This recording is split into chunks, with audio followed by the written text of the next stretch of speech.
I know,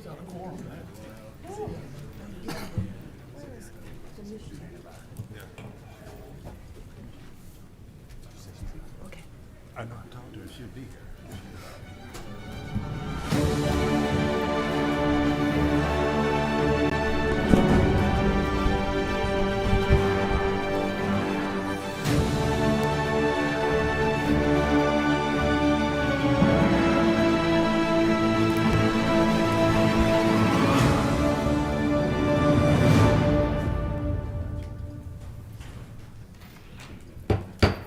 Good evening, and welcome to the Planning and Zoning Board and Board of Commissioners meeting of December the 3rd, 2024. I am Briggs Simmons, the Planning and Zoning Chair. Prior to this meeting, announcements were posted and notices were sent to all board members, commissioners, staff, interested parties, applicants participating in this meeting. I will now turn the meeting over to Dr. Ramona Jackson Jones, Madam Chair, to introduce and confirm the presence of the commissioners. Thank you so much, Chairman Simmons. I'm Dr. Ramona Jackson Jones, the Chairwoman of the Douglas County Board of Commissioners, and I will call roll. Vice Chairman Alcarez. Present. Commissioner Raxton. Present. Commissioner Mitchell. Present. And we have Commissioner Kenner Jones on her way. She'll be here momentarily. We're all present and accounted for. We do have a quorum, and I yield the floor back to you. Thank you, ma'am. Also present, we have members of the Planning and Zoning Board. If you would confirm your presence when I call your name. Our Vice Chairman from District 3, Rob Thomas. Present. Teresa Knowles, District Present. 4. Ori Curry, District 2. Mr. Curry. You wait. Brandon Penniman, District 1. Present. Frank Payne, our at-large member. Present. And Chris Small, our School Board representative. Present. Thank you. We have a quorum. Allison Duncan, our Planning and Zoning Manager, will introduce the county staff and Planning and Zoning staff present in the meeting. Ms. Duncan. Thank you, Mr. Chairman. Madam Chair, tonight we have with us Tiffany Stewart Stanley, our Chief of Staff. We have our Chief Assistant County Attorney, Audrey Lewis. We have our County Engineer, Travis McDonald. We have Brian Keel with us from the Water and Sewer Authority. We have Bruce Mercer here from Douglas County DOT. We have Adrienne Larchevaux from Appraisal, as well as Eugene Roberts from Appraisal. We have Chris Pumphrey from Elevate Douglas. We have Melody Glenn, our County Planner. We have Austin Cronin, our County Zoning Administrator. We have Johanna Womack, our Clerk of the Planning and Zoning Board. And as always, we appreciate the service of our communication staff and our sheriff's deputies that are here with us tonight. Thank you. Thank you, Ms. Duncan. There's a reversionary clause that applies to each rezoning, and that is the applicant, agent, or property owner has 24 months to vest the zoning change after the Board of Commissioners has granted an approval. As far as tonight's procedure goes, I will conduct the public hearings. Planning and zoning staff will announce each application, followed by a full presentation on that application. The applicant or their representative and members of the public in favor of an application will have 2 minutes per person to speak for a total allocated time of 15 minutes.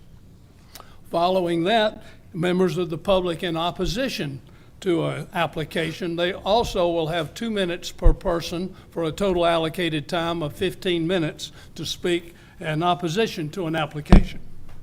After the opposition completes their input or the time has elapsed, the public hearing will be officially closed. At that time, the staff will clarify any points of the zoning case that the board would like. If the staff is unable to satisfy the board's questions, then the board will ask the applicant for points of clarification. And this is not a time for the applicant to represent their case. The Planning and Zoning Board will then have a motion. Our first agenda item tonight will be to approve the minutes of the October 29th, 2024 regular joint Planning and Zoning Board and Board of Commissioners meeting. Planning and Zoning Board members, after reviewing the minutes, do you have any comments, changes, or questions? Hearing none, I'll call for a motion to approve those minutes. This is Frank Payne. I recommend approval for the minutes from the October 29th, 2024 meeting. I second it, Mr. I Chairman. have a motion and a second. Do we have any discussion? Hearing none, all in favor of approving the minutes of October the 29th, 24th, please signify by raising your hand. Thank you very much. That's unanimous. Madam Chair, Board of Zoning Planning Board brings you the October 29th meeting with unanimous approval. Thank you so much. Recommendation. Thank you so much, Chairman Simmons. Board of Commissioners, you've had an opportunity to review the October 29, 2024 meeting minutes. Do we have a motion to approve? I'd like to make a motion to approve the meeting minutes for October 29, 2024 as presented. Okay. We have a motion and a second. We have a motion and a second on the floor. Any discussion, Board? We have a motion and second on the floor. All who are in favor, please indicate by raising your right hand. Okay, we have a 5-0 unanimous vote. There's no opposition, and the motion carries. I yield back the floor to you, Chairman Simmons. Thank you very much, Madam Chair. Our next agenda item, please, Ms. Duncan. All right, thank you, Mr. Chairman. Tonight we have a future land use map amendment, a rezoning, and several special use permits. The applicant is TC Atlanta Development Incorporated. This is case M 2024-07, Z 2024-55, and S 2024-56. What you have before you is a summary of the request. So these are future land use map amendments. This is going to be from suburban living and parks, recreation, and conservation to commerce center. This is also a rezoning from residential low density to LI, which is light industrial, for a portion of the project site. And finally, we have several special use permits. One is to allow a data center with over 50,000 square feet in gross floor area. We have a utility substation, and then we have a special use permit request to exceed the maximum impervious surface allocation in the Dog River Secondary Basin. So this property is located on Veterans Memorial, Mason Creek, and Old Post Road, and this is in Commission District Number 4. So we will try to go through and summarize. This is a large project. There's a lot of information here. All of the information that we're sharing here is included in our staff report, which is available online. The overall project site is approximately 165 acres located in the community of Winston. This is an assemblage of several parcels here, including a portion that is already zoned light industrial. That portion has been zoned light industrial for several decades. Staff could not find a case in terms of when that light industrial zoning was applied. We also have a portion of the property that is currently an agricultural tract. It's approximately 61 acres, and then several small single-family detached or vacant residential tracts are included. Each of those are about under 10 acres total, but all of this collectively comes together as a part of the assemblage of the property. This property is located in the Dog River Secondary Basin, so this is going to require a 50-foot undisturbed stream buffer and an additional 25-foot impervious surface setback. There is a 25% impervious surface limit that applies unless otherwise approved for an increase by the special use permit. The most recent plan indicates a 27.5% impervious surface, so that is going to require the special use permit. Bear in mind, any approval of the special use permit would grant them impervious surface up to 50%. A portion of the project is located in the highway corridor overlay. A majority of the property lies outside of it. So should the request for this be approved in this location, the boundary of the overlay will be modified to reflect that the entire site is falling outside of the overlay. And then the transportation network in proximity to this site includes Veterans Memorial Highway, Old Post Road, Mason Creek Road, and I-20. In terms of adjacent uses, there are a number of single-family detached residential developments on Mason Creek Road. We have some general commercial and public uses in the area, including a post office, a fire station, a dollar store. There's a gas station. There is also Winston Park and Winston Elementary School, as well as a daycare that forms kind of that historic core of the Winston community. There's a small kind of heavy commercial light industrial park that's under development. It's approximately 20 acres across from the project site. The zoning conditions on this site require the development of 6 parcels with small to medium size, generally less than 50,000 square feet, non-residential buildings. The front portion of the property, you may recall, was brought forward to be zoned heavy commercial, and then the rear portion is light industrial with the restrictions on it. So the applicant has included a summary of their proposal that's in the zoning application, which you can find online. That is all incorporated here by reference. As we said, the project site is approximately 165 acres. They're proposing 1.4 million square feet of data center located over 2 buildings. Each of those buildings are approximately 695,000 square feet each. They propose 2-story data center buildings. The overall height of each is proposed to be approximately 70 feet. The current land use designations on the various parcels include mixed-use corridor, suburban living, and parks, recreation, and conservation. And as indicated previously, a designation of commerce center would be required for the intensity of a data center. So let's see. Approximately 87 acres of the site is already zoned light industrial.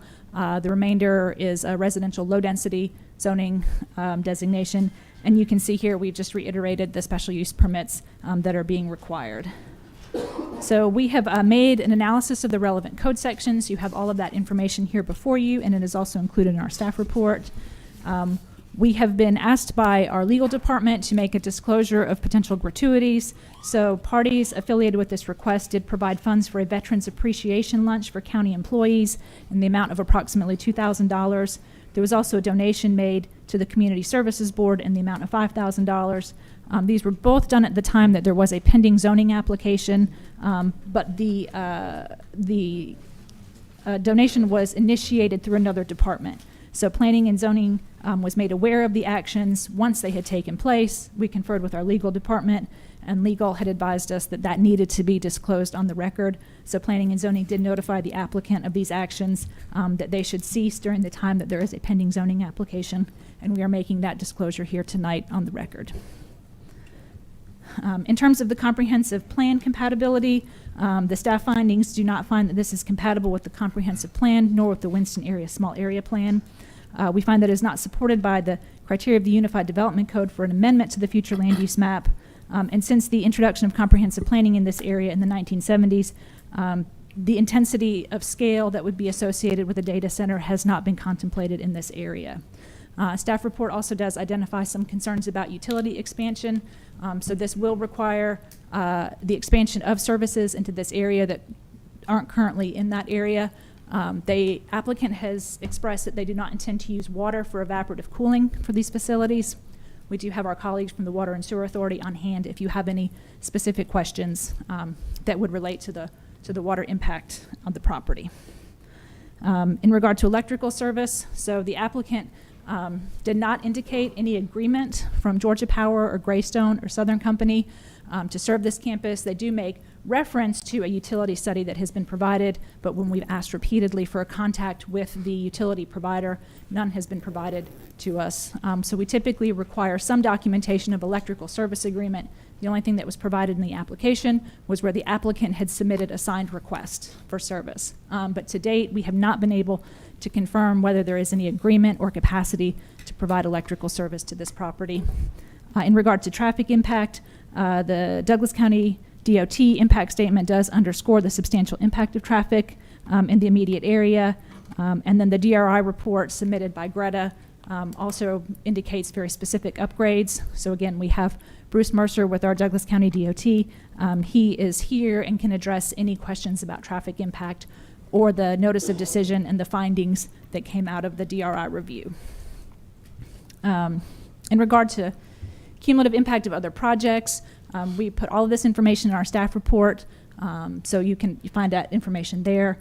We do have an area of the county that we had identified in our future land use plan as our data district, or an area that was carved out for kind of heavy intensity data center, industrial and logistics uses. That is on the eastern side of the county. Since that area is starting to approach build out, we have seen a number of projects start to move into the western part of the county, specifically above I-20. So staff is aware of 6 other sites in this area north of I-20, west of Douglasville, that is interested in having conversations about the expansions of data centers, with the exception of an area that we have identified as our workforce campus. Much of the land that is being considered for the potential use of expansion, or that has been brought to staff for the potential use and expansion of data centers, does not have future land use map compatibility for the request. In regard to impact to the tax revenues, the applicant did submit an assessment of potential tax revenues resulting from the project. So we do have some folks here from our appraisal department, and they can address any questions that you may have about impact to taxes. There was an environmental impact report that was submitted. This was done by the applicant, not necessarily at the request of staff, but that report did come back to identify that there could be disproportionate impacts to environmental justice communities in the area. And so they did make that a part of into the overall application that they submitted.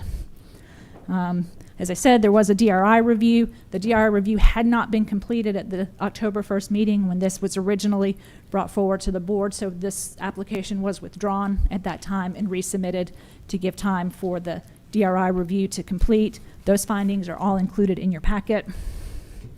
And then in regard to community feedback, we have received letters in favor and in opposition of the proposed request. The community did ask for information on other aligned data center sites, and so that was provided. Staff had reached out to several of the communities to receive feedback. That was also provided in your packet. Staff has asked the applicant's representative for a list of binding conditions. These were the bullets that you see there in regard to not seeking tax abatements, minimizing the impacts of light pollution, commitment to the direction of the power lines. So these were all items that we had emailed after our last community information meeting and asked for a certain commitment on some of the things that were stated at that meeting. The applicant did share some conditions with me this morning, and so I have a slide that will address that later in the presentation. This is some information that was provided to us from the Atlanta Regional Commission. So this is showing kind of all of the data center sites in Metro Atlanta that are either under development or under consideration. This was all sourced from publicly available data through the DRI, the Development of Regional Impact Project. So this gives an idea of how many other sites are under consideration in Metro Atlanta. And then this is the information that was provided by the applicant at the request of the community to show where they have other data center sites in the U.S. So staff did analyze the request according to the future land use map criteria. We did not find it to be substantially compatible with the criteria in the code. Similarly, we did analyze the request for the zoning change with the criteria in the code. We also found that it was not substantially compatible with the criteria. And then finally, we analyzed the special use permit criteria, and we did not find it to be substantially compatible with the criteria in the code for a special use permit. So here you have the current zoning. You can see the outline in red. That is the site under consideration. You can see the portion of the project adjacent to I-20 in blue. That's the portion that is zoned light industrial. It is bisected through the middle by a creek. The portion to the north is agricultural, and you can see certain parcels to the west that are zoned residential, and the parcels to the west are zoned residential. Here is an aerial image that shows that same boundary on the property. Here is the most recent site plan submitted with the application. It shows 2 buildings as well as the utility substation and various access points on the property. You can see that the buildings and the utility substation have been situated to leave the undisturbed green space around the creek that bisects the property. Here are some renderings of the proposed facility that were included in the packet. Here is the future land use map and character area. So again, the current future land use categories in the area include parks, recreation and conservation, mixed use corridor, and suburban living. And then this all falls within the historic Winston character area. So here is a detail from the Winston small area plan. What you will see here is that the area in purple, that was identified as a workforce campus. So that was carved out as an approximately 800-acre site that would meet the definition of a state mega site. So that is the area that the Development Authority is currently working on developing after that planned data district has largely reached build out. The area in consideration, I'll provide a little bit closer detail. The area in consideration was designed as a part of the plan to balance that industrial workforce campus by creating sort of a mixed use node right there at the intersection that would have a mix of green space, commercial, and residential uses. So these are the proposed conditions from the applicant. We just received these this morning, so this has not been in your packet, nor has it gone out for public review, but sharing them here, the project, the 5 conditions that they propose that they would include is that the project has not and will not request any county tax abatement, The feedback that staff provided to the applicant's representative is that this statement does not preclude them from seeking other types of abatements. So our specific request from the staff level was to address the intent to seek no abatements whatsoever. This speaks only to the county abatement. So they indicated a second condition that a maximum building height shall be within the zoning requirements. Staff did provide the feedback that the LI zoning district does not have a maximum building height. The project will comply with the noise ordinance and will not exceed the code required sound level limits defined within the ordinance, was their third condition. Staff provided the feedback that this is already a requirement of the code, so making this a condition offers no additional protection to the community. Number 4 is that all permanent lighting will be installed to meet the county ordinance code requirements. Again, staff provided the feedback that this is a requirement of the code regardless as to whether it is specified as a condition. And number 5, the project will adhere to the approved conditions and improvements set from the State Regional Transportation Authority. So once again, our feedback on that is that that's a requirement anyhow. Providing that as a condition does not create any additional protection for the neighborhood. And that during construction, the project will restrict all construction to designated truck route and access points along US 78 only. No heavy truck vehicles and materials will access the site along Old Post Road and Mason Creek Road. And again, this would be a requirement of the DCDOT in terms of how they are allowed to access the county's transportation network. So again, our feedback on that is that this is something that's pretty much already covered under the existing code, and this language provided no additional protection for the neighborhood. We share them here because it was requested. We received it this morning, and we wanted to make sure that we present it in front of you and the community for your consideration. In regard to the staff findings, so our recommendation is that you deny the future land use map amendment based on the fact that the proposed future land use map amendment can adversely affect the public health, safety, or welfare, and the proposed future land use map amendment will modify the intent, purpose, or spirit of the comprehensive plan or the intent, purpose, and spirit of the Unified Development Code. Staff is also recommending denial of the rezoning request based on the findings that the proposed rezoning can adversely affect public health, safety, and welfare, and that the proposed use is not suitable in view of the zoning and development of adjacent and nearby property. And the the second finding is that the proposed rezoning does modify the intent, purpose, or spirit of the comprehensive plan or the intent, purpose, and spirit of the UDC. And then finally, staff recommends denial of the special use permits based on the following findings. So number 1, the proposed special use permit can adversely affect the public health, safety, or welfare. The proposed use is not suitable in view of the zoning and development of adjacent and nearby property. And number 2, the proposed special use permit does modify the intent, purpose, or spirit of the comprehensive plan or the intent, purpose, and spirit of the Unified Development Code. And that concludes my staff report, and I'm happy to answer any questions at the appropriate time. Thank you very much, Ms. Duncan. At this point in time, I'm going to open the public hearing on this matter. Just a note, if you would please silence your phones, and if you come to speak at the podium, please speak directly into the microphone so we can all hear you. So at this time, I'll open the public hearing in favor. Anyone wishing to speak in favor of this application, please approach the podium. You have 2 minutes per person for a total allocated time of 15 minutes.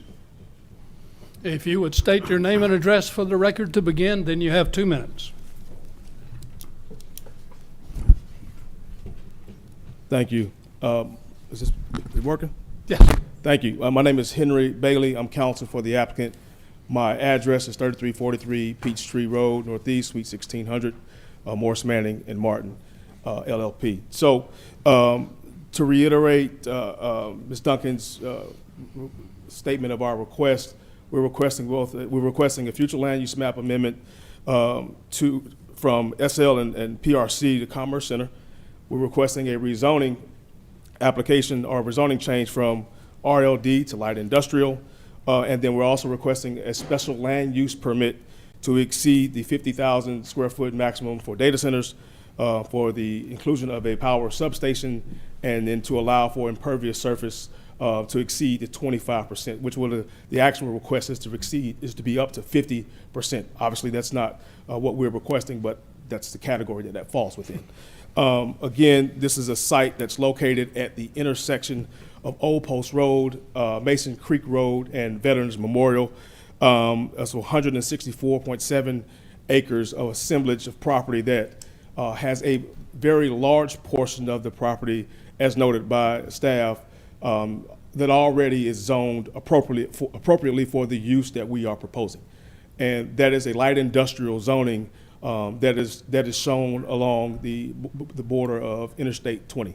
So that's one of the appeals of this site, is the fact that a large portion of the site was already zoned appropriately for a data center project. Another one of the appeals is that the allocation and the ability for power in this location, which is a huge component of data center developments. And another thing that I think is important to note that is all primary access off of this site will be located on Veterans Memorial Highway, as indicated throughout the DRI process. One of the things that we think was extremely important about this process was neighborhood engagement and continuing to talk and continuing to be involved with the neighborhood as much as we possibly could with the folks on Mason Creek. Is that my 2 minutes? That's your 2 minutes. Thank you. Thank you. Okay, yes, sir. Thank you. Anyone else wishing to speak in favor of this application? You'd state your name and address for the record, and then you have 2 minutes, sir. Al Dobbs. We have property at 3139 Mason Creek Fork in Winston. Good evening, Mr. Chair, Madam Chairman, to your board. Initially, I was against this project. However, after intense discussions with Trump Crow, I've had a change of mind, and I am now in favor. Trump Crow has done nothing but been a good neighbor through this process, and they want to continue to be a good neighbor. They have met with every single resident on Mason Creek Road and had discussions with them. They've made concessions to embetter the lives, embetter the homes, embetter the properties there on Mason Creek. After coming into the knowledge that the county is 25 years behind surrounding counties, knowing that they operate off of a budget of $130+ million, the incentives from the revenue of this data center alone would put this county ahead of every county in this state. And I don't see how in the world we could not want to have that. Again, I am in favor with the Waldrop family in selling their property. Initially, I was against it. We've shaken hands. We've had great discussions to let them know that we are now in favor, and we ask the board to please pass this. Thank you, Mr. Dobbs. Anyone else wishing to speak in favor? You state your name and address in 2 minutes. Matthew Shank, and I'm at 3061 Mason Creek Road. Just wanted to express my support for the data center. I've lived in this area now for just a few months, but you know, I definitely think this would be a great thing for our community. It would be something that would increase tax revenue. It would be something that would help us to maybe be able to handle some of the other things through that increased tax revenue, you know, that the community needs to handle. I also support, you know, the increased just modernization of the community and just you know, bringing some of that innovation to the area. I am an IT professional. I work at Northside Hospital in IT. So data centers are definitely something I feel you know, passionately about.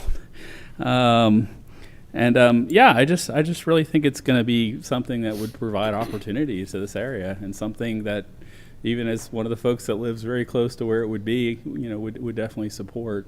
I know some people are very passionately for or against the data center, but you know, I personally would think it would be something that I would encourage you all to support. So. Thank you, sir. Anyone else wishing to speak in favor? Good evening. Good evening. My name is Dave Connor. I live at 8577 Banks Mill Road, Winston, Georgia. I've been a resident here for 20 years. I've been in the design and construction of data centers for most of my life, built and designed more than 100 of them across the United States and in South America. I'm very much in favor of this data center. This is relatively small for major data centers. So I don't think that that's going to present a problem. I think that as far as being good neighbors, all the centers I've been involved with have done everything they can to help people out around the area, not just the neighbors, but around the area. I understand there's somewhere near $1 billion worth of tax revenue in this project over 15 years, which comes to roughly $60 million a year. To this gentleman's point, it sounds like that could be well-deserved for our Douglas County development. I think this data center, as well as other buildings, can help bring more life to Douglasville, which I think some of the industries, as well as restaurants, shopping areas, I think we could use around here. So I hope we can move ahead with this data center. Thank you. Thank you, sir. Anyone else wishing to speak in favor?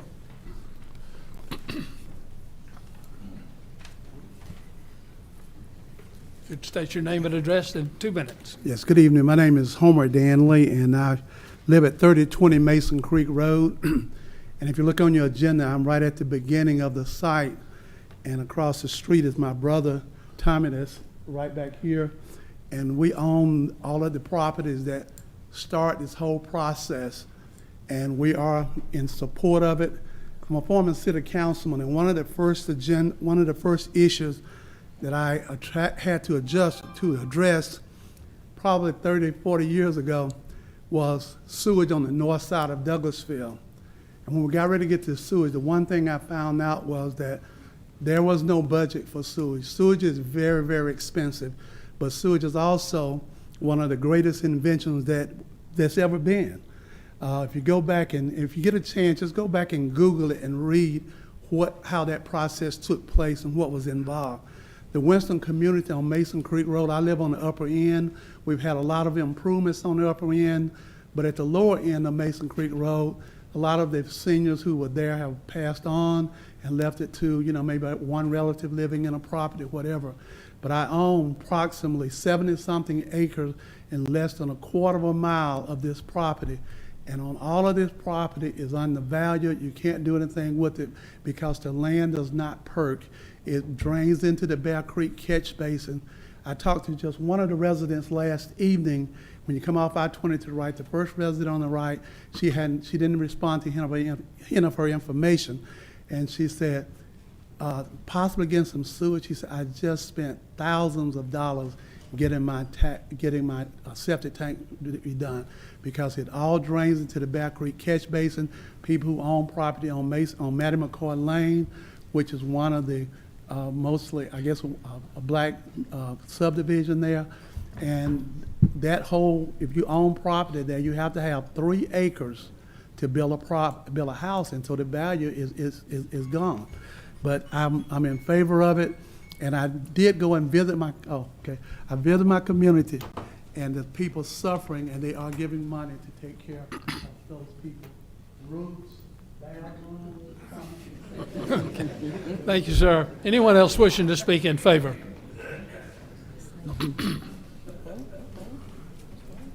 Good afternoon. Good evening, sir. Planning Board and the Commissioner.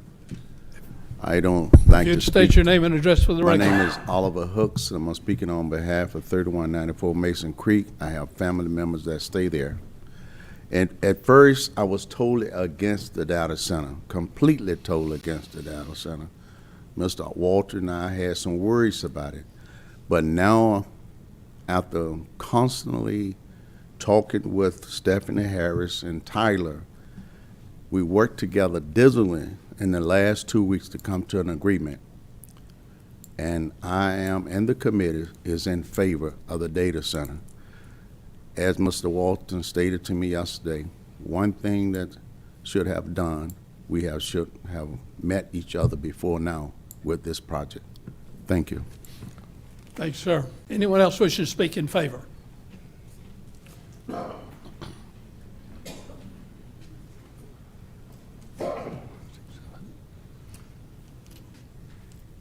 My name is Gary Sparks, 3123 Mason Fork Road, Mason Creek Road. I, like Al and several others in here, you all have a hard job because you gotta You're not going to satisfy everybody in here. Some are going to still be upset. Some of them probably upset at me because I'm up here. But that's my business. So when we started out this project, we got started out on the wrong foot because we come to realize that this project had been moving on for several years, but only a few people knew about it. We didn't know about it until I got something in the mail with my mom and dad's name on it. Said we're gonna have a Zoom meeting. And like Mr. Danley said, his old people live down below that street. I don't know nothing about no Zoom meeting. I barely know about a Zoom meeting. But that's when we started meeting with Camera Tro, and we started meeting with Stephanie, and we started talking.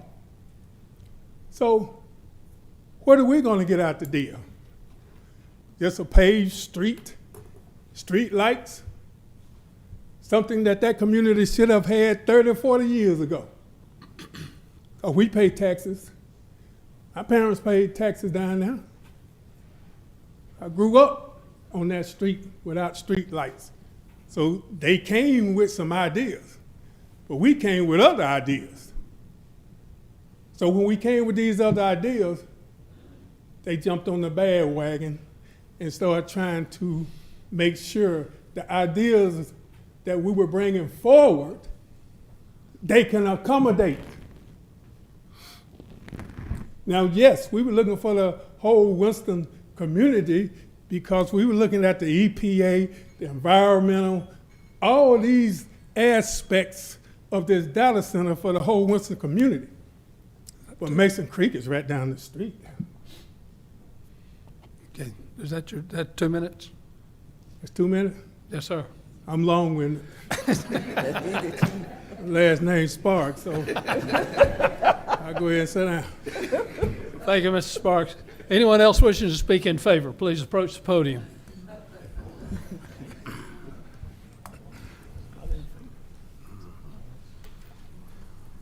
My name is Tommy Charles Danley. I live at 2975 Old Post Road, across the street from the project. In October, I spent $1,700 on sewage problems. And it's one of the things that I've been praying that would happen, that we would get sewage in that area. All the commissioners that I've always talked to said, well, maybe next year, but we don't have the money. It costs a lot of money, and I've been praying that we get that done. I built a house across the street from 2981 Post, and I put a house over there, a $500,000 house there. I had to put 2 septic lines in later.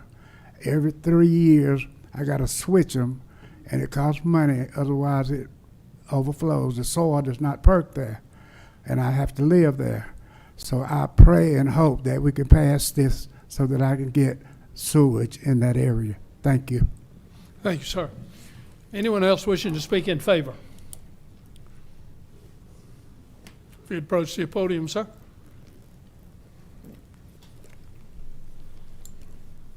State your name and address, and then 2 minutes.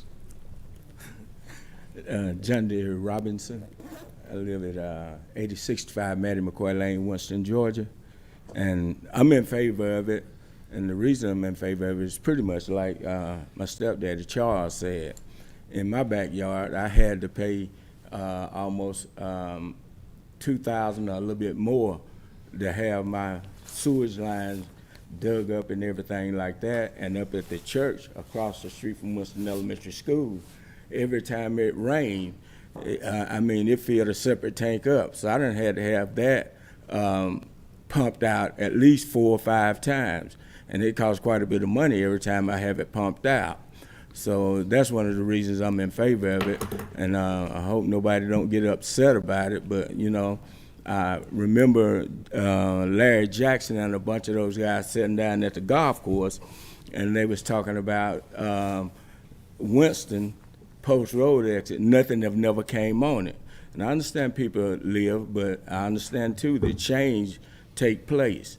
So, you know, sometimes we look at change and think that it's bad. but I believe it would be good and helpful for a lot of people, even though they may not see it right now, but after, everything is said and done, then they'll understand and they'll see it. So I pray and hope that nobody don't get uprooted from where they want to be, but, I'm in favor of it. Thank you very much. Anyone else wishing to speak in favor? I'm sorry? 21 seconds. I'm James M. Benefield. I live at 7012 North Baggett Road, Douglasville. And like that man said, Lithia Springs has always got everything. The west part of the county has never gotten anything. So I think this would be beneficial to the west part of the county, and I'm in favor of it. Okay. Thank you very much. At this point, we got 5 seconds left. I'm sorry. Okay. Anyone else wishing to speak in favor?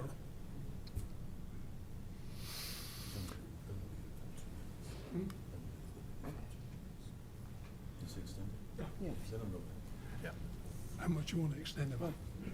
Nobody else wants to speak, so it sounds like you're okay. Nobody else wanting to speak? At that point in time, we'll close the public hearing in favor and open the public hearing in opposition.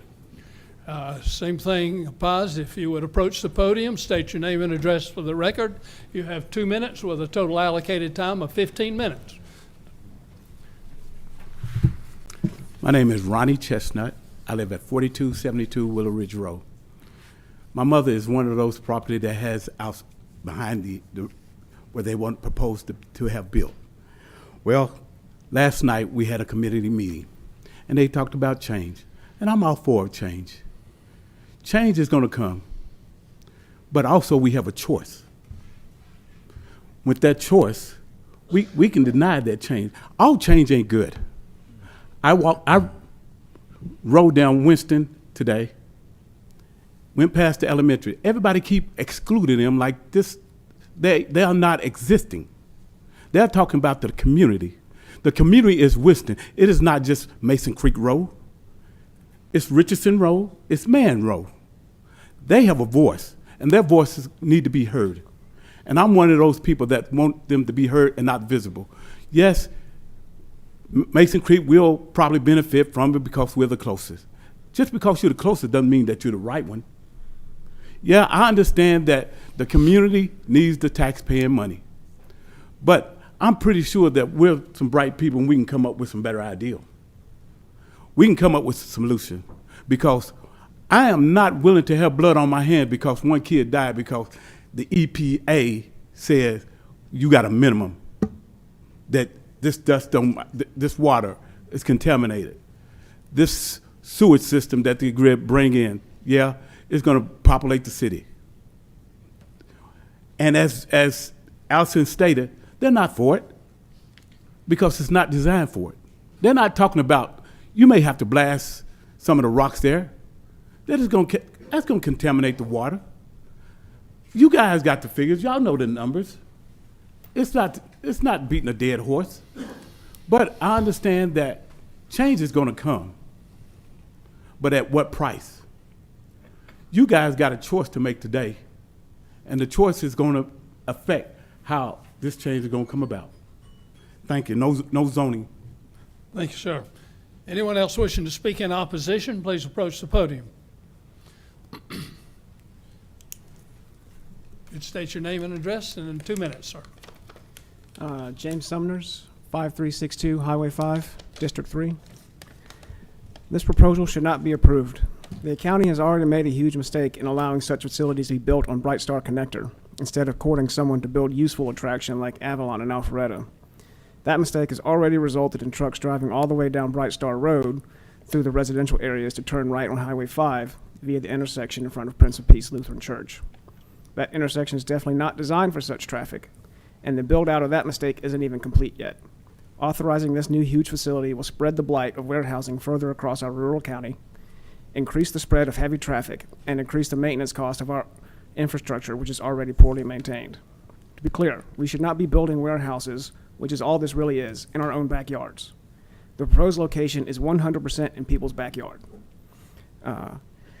It will most certainly result in increased heavy traffic, lower quality of life in that area, all on the promise of an easier budget. This should not be passed. Thank you, sir. Anyone else wishing to speak in opposition?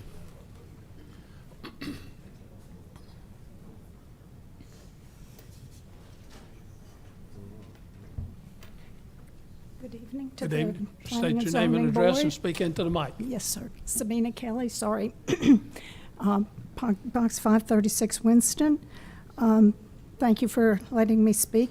Planning and Zoning, Madam Chair and Commissioners. I'm against this because I'm really worried about the water system there and also about the elementary school kids. That's the main concern.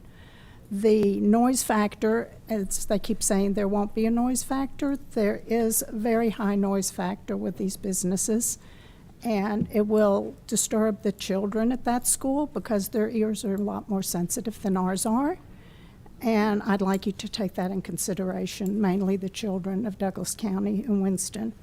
And if there's 6 more data centers that want to come into Douglas County, I really wish we could put some kind of a 5 or 10-year hold on this till we figure out if they really give us a lot of tax money so that we can do all the things that we need to do in our community instead of just keep spending more and more and helping them out to get their business going.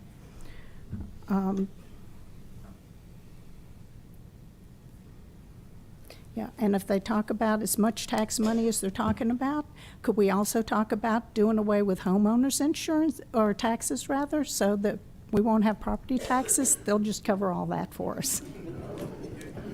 Thank you. Y'all have a good evening. Thank you very much. Anyone else wishing to speak in opposition, please approach the podium.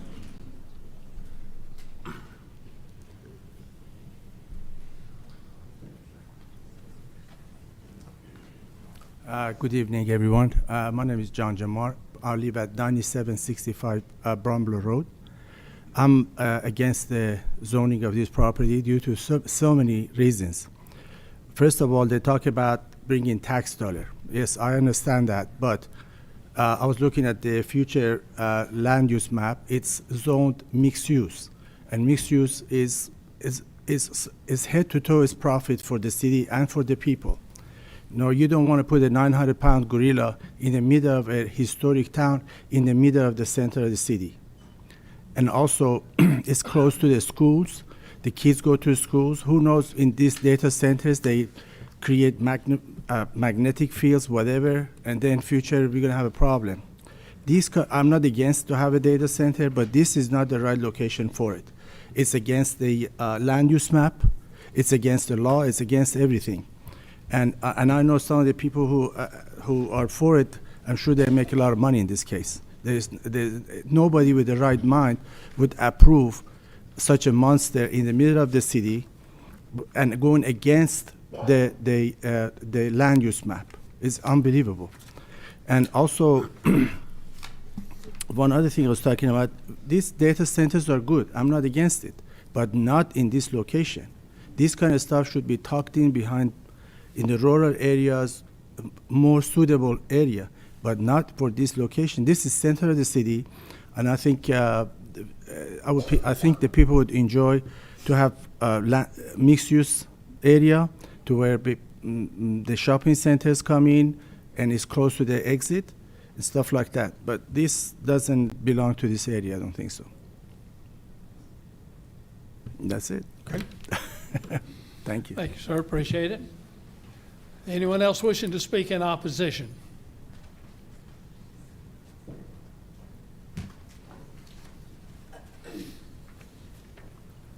Would state your name and address for the record, and then 2 minutes.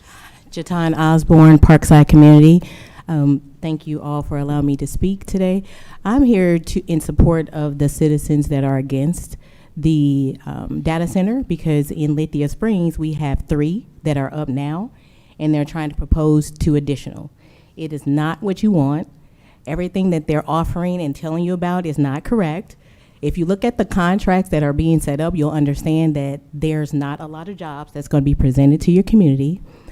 You're not going to get too much. They can't pay for your roof. They can't pay for your house. They can't pay for most of the stuff. The streets that you're asking about is something you're supposed to reach to your county about. They're supposed to address that. They should be telling you that there are certain things that they can do to support your community, and there are certain things that they cannot. The concerns that you have, the noise, and the EPA, and everything that comes with that is true. I hate that you guys did not have sewage, and I know that's something very important. Of course, they're going to bring something to you that's very enticing for you to support what's going on, but it's way bigger than that. I can see almost like the light industrial, the mixed use to support your communities, but the data center will block most of your homes, the lighting that comes to your homes. That will affect the molding and different things that rot your houses out.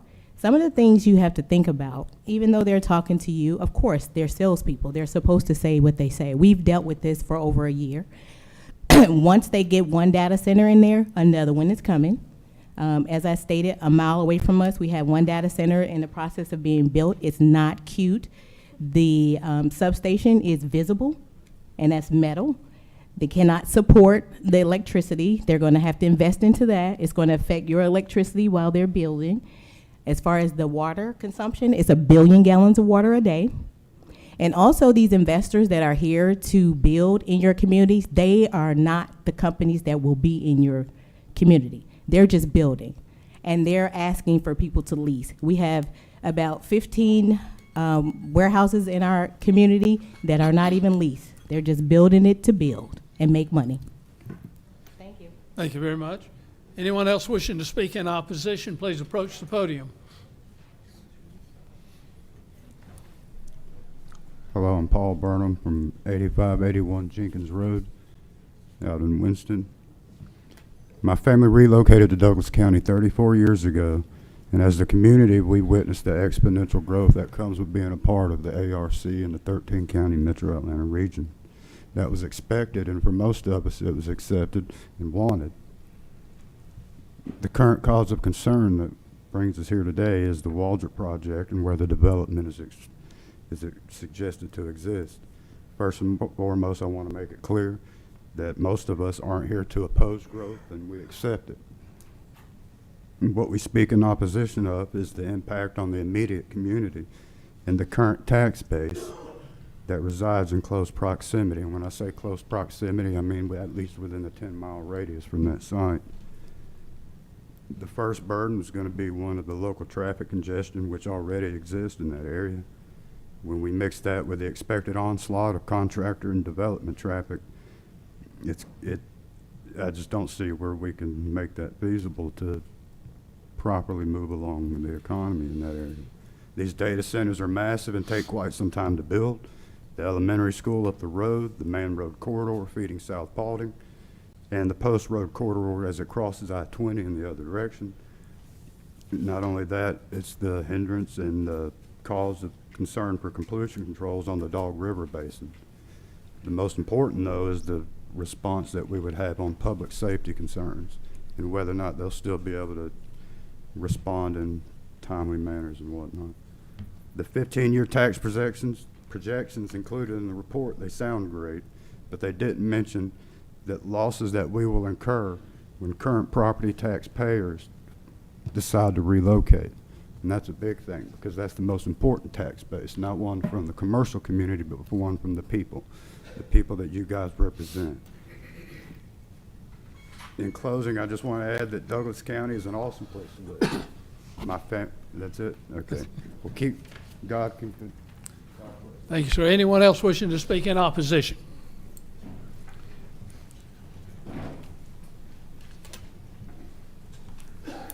Hello, I'm Victoria Thomas. I'm a lifelong resident of Douglas County. Okay. I'm a lifelong resident of Douglas County. My home address is 4191 Willow Ridge Road. However, my grandparents were one of the first families who owned a home on Mason Creek Road. The address there was 3194 Mason Creek Road. They raised 6 children and 4 grandchildren in their home. I just happened to be one of those blessed grandchildren that was raised there. My grandparents took pride in their home ownership and instilled the value of home ownership to us. I have attended the community meetings regarding the rezoning, and I continue to be opposed to the rezoning because of the negative impact that it will have on the community, such as traffic, noise, and pollution. I urge you all to consider denying the rezoning or at least tabling the ruling, because I think the community needs more details regarding what Trammell Crow is offering. In previous community meetings, we were in agreement to stop the rezoning. We were urged to participate in stopping the rezoning because we believe they selected a historical black community opposed to an industrial area. Committee members argued that the Douglas County Commissioners should find new land that will not be intrusive to our community. Unfortunately, last night, we had a community meeting and we were informed that the committee that we trusted to speak on our behalf had decided that they supported the rezoning and Trammell Crow. What changed? We were not provided detailed information on the sudden change, and most committee members were silent at the meeting. Our community deserves better. Thank you, Ms. Thomas.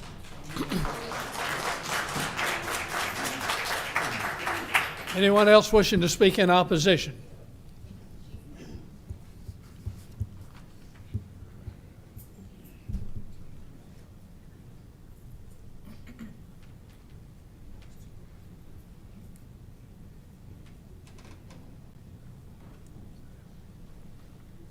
Hi, good evening. Tiffany Navarre, 3385 Mason Creek. I'm not in opposition of smart growth. We need smart economical growth in the city of Douglasville and in the county of Douglasville. This is a great opportunity for our city. However, I agree with the gentleman in the back. It's a poor location. I implore you each to ask yourselves if Trammell Crow Company approached me and my family and wanted to build a data center in my neighborhood, how would you vote tonight? There's a lot of history in the community and the neighborhood, and there are a lot of people who are well over 70 years old who are the owners of those homes.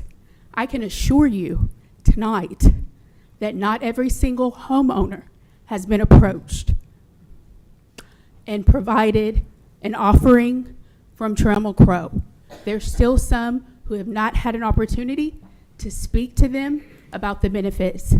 Trammell Crow has been amazing in trying to reach out. Big shout out to Tyler Cooksey and his team. They've tried, but there are still some citizens of the community who are taxpayers who may have Alzheimer's and have not been communicated with. They have not been provided any offerings, and their caretakers who are their children have not been provided and given opportunity to really sit this through. I implore you to put a motion in to postpone the vote tonight. Allow this particular community to have some true voting with their committee and then hold a vote. And again, I implore you to ask yourself, if they came to my neighborhood and they wanted to build 5 miles around me, how would I vote tonight? Thank you. Thank you for your comment. Anyone else wishing to speak? How are we doing on time? We have 6 seconds. 2 minutes. My name is Annetta Danley Stembridge. I'm the clerk of Superior and State Court here at Douglas County. First of all, I love Douglas County. I was born in Winston. I have lived there all of my life. I still live there. Some of the people who are speaking don't live there anymore. I love the community. I don't understand why you would want to even put a data center in Winston. I'm sorry. Yes, ma'am. County legal, it's paramount in these hearings that there's equitable due process for both sides. So both sides have to be allotted the same amount of time. So we need to be. Yes, we're just saying that both sides, proponents and opponents, have to be given the same amount of time. So if there were extensions given, both sides have to have that opportunity. Otherwise, we have to cut it off just to maintain the sense of fairness. Right. The time has elapsed. Time has elapsed. Public hearing's closed. At this point in time, Planning and Zoning Board, do you have any questions of the applicant's representative, or staff? Mr. Chairman, Rob Thomas. Let me start. I do have quite a few questions, but one, we'll start with Mr. Bailey. You representing the applicant, right?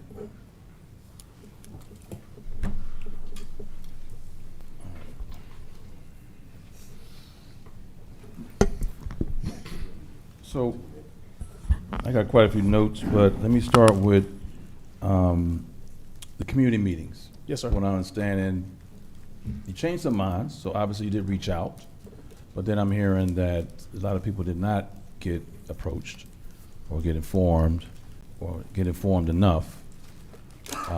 What is your take on that? Sure. So when we first filed this application, we sent out, this is beyond the requirements of Douglas County Planning and Zoning. First of all, let me make sure that's clear. We undertook this on our own accord to reach out to members of the neighborhood. I believe it was quarter mile or half a mile radius around the property. We sent letters out to each and every person that was listed on that radius that we got from Douglas County GIS, right? So that was the first thing. And when we sent that letter out, we were inviting those members of the neighborhood to a meeting that we were holding on Zoom to start socializing the application, answering questions, addressing concerns. However, we were encouraged by staff at that time to cancel that meeting. We canceled that meeting because staff could not attend, and the members of the neighborhood actually showed up. So I actually sat on that call telling them that the meeting had been canceled. So that's the first thing. We reached out to this neighborhood extensively beyond what the requirements were, and made a valiant effort up front to start the conversations after we filed the application. After that, we held the Douglas County required community information meeting, and that was the first showing where people came after that first canceled meeting, normally upset because that meeting was canceled. They shifted their schedules around. They did whatever they had to do to get on Zoom to figure out Zoom. As the gentleman mentioned, a lot of folks don't know how to work Zoom. So at any rate, we had that meeting in person here in this building, the community information meeting. And then following that, we had several other additional meetings with members of the neighborhood in person at the church. What's the name of the church, Tyler? Mountaintop. We had a meeting in person there where we invited members of the neighborhood through their selected point of contact, Mr. Ronnie Chestnut. And then again, once we got time to come before the board for the vote from our original filing of the application, we withdrew the application for a number of reasons. The first reason being the DRI was not completed, and then there needing to be more time to discuss with the neighborhood because the process from beginning to end in Douglas County is extremely short. Does not allow a lot of time for community engagement, quite frankly. And so we resubmitted the application, and between the time we withdrew and resubmitted, we held additional meetings, several committee meetings that the neighborhood had established on their own. So what's the count on total meetings? Yeah, at least 8 meetings. So to suggest, and this also includes walking Mason Creek, knocking door to door, hosting community barbecue, or at least attempting to, and things of the such. So to suggest that there was not a community outreach or not enough people notified, that cannot necessarily agree with that. Mm-hmm. Okay. All right. Let's talk about a couple things: sewer, noise, traffic. Sure. In particular order. Sure. So there, at this point, there is no sewer available to the site. As a part of this application, as a part of this project, the applicant and developer will be bringing sewer on its own cost from south of I-20, north of I-20 to this site. Again, this will allow for the site to be developed in accordance with the standards that it needs to be developed with, and this brings sewer to this portion of Douglas County. Is it going to be a lift station, or how are you going to bring it? I'm not an engineer, so I'd have to defer. How's it? It's a lift station. What would be a lift so it's going to be station? lift stations, and then other people in the neighborhood can continue to use it as well. Absolutely. Or tie into it. Absolutely. Okay. Absolutely. You also mentioned noise. Noise and traffic. Okay, so on the noise portion, obviously data centers have a component of them where they generate noise because they have machines running at most all times. But the way this development is set up and proposed is to make sure that the noise is limited to whatever the county standards are, and at any rate, limited beyond or limited below whatever the noise generated by I-20. Now, earlier, Ms. Duncan noted the fact that we proffered a condition that said we would be compliant with the county's noise ordinance. And I think the suggestion is that maybe is not enough. Well, a part of what we are doing on this site is leaving in significant tree buffering, significant vegetation, and are proposing adding in additional vegetation to help reduce that noise even further. Now, that's something that we could talk about more, but most certainly the noise component will be at least at a level of the county's requirements, if not greater. With respect to traffic, the DRI report, when you do a DRI report, especially as it relates to data centers, it's listed as an industrial use because they don't have a specific category for data centers at this time during the DRI process of review through ARC and Greta. And so the numbers that you'll see from a traffic standpoint are reflective of a typical industrial warehouse type use.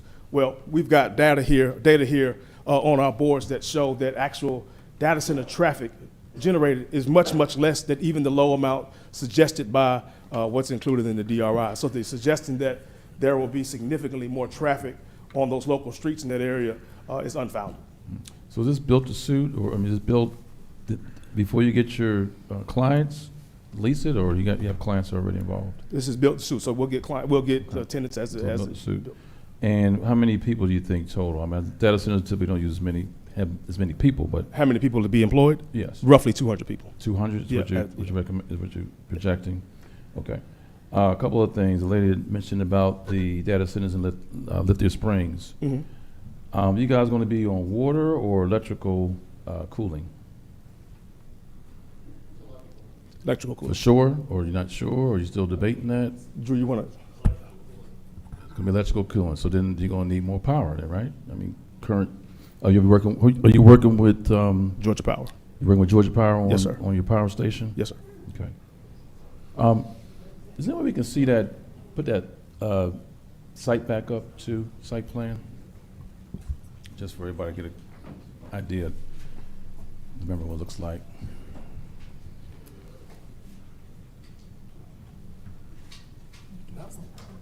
Yeah, that's the one. And so based on this, there's gonna be one entrance, and that's gonna be on Thornton? Veterans Memorial. Veterans Memorial, sorry. Yes, sir. Veterans Memorial, okay. All right, so one entrance only, not gonna come off anywhere else or try to? Well, there'll be emergency access and access for Georgia Power to come in and service the power station, but those won't be actual ingress and egresses from Just the property. easements, okay. Yeah. All right. Sewage and water, okay. All right, that's only, I'll yield for now. That's only a question I had. Thank you. Any other questions, planning and zoning? Yes, I have a couple of questions.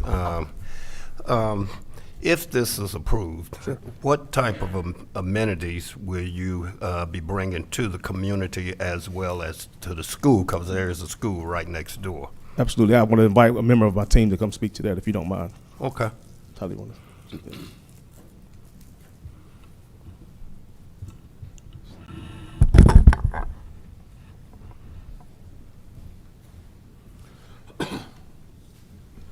If you just state your name and your company for the record at this point. Tyler Cooksey with Trammell Crow Company. I'm at 3550 Lenox Road, Northeast, Atlanta, Georgia. So your question was specifically about what amenities will be brought. Right. So I wouldn't say we're bringing like a pool or anything, but we are definitely working with the Mason Creek community to make sure that there is a direct impact and helping them improve their neighborhood. With the school, we definitely want to continue conversations with the school and seeing how we can work with them on trying to improve maybe the playground, and also try to work with them on being able to utilize some of our additional land that is adjacent to it. Pending this application getting approved, I think that we can really move full steam ahead with those those conversations. I will state, I think there was a question about whether this is a build-to-suit or not. I just wanted to mention that we do have our partner here at Align Data Centers, and so they can speak to a lot of just the company that they are, and ultimately they're going to be the long-term operator of this project. So we are partnered with them, and that we do have representatives from them tonight. So, will you be able to provide any internships or work with the school system to bring some of the students in to learn what you're doing? Absolutely, and I'm going to invite Cardell up from Align Data Center so he can speak to this.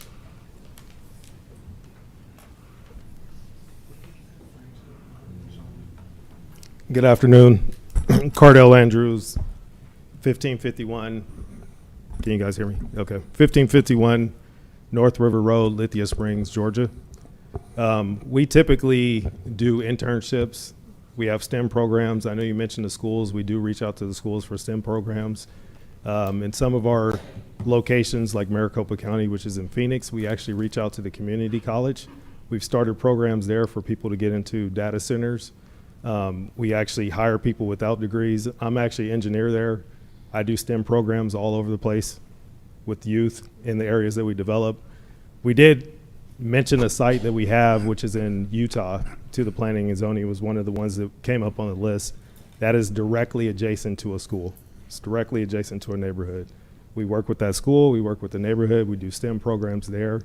So we always are actively looking to do community events to engage the community in the sites we look at. I know you had a question on power. Power for data centers is different from residential.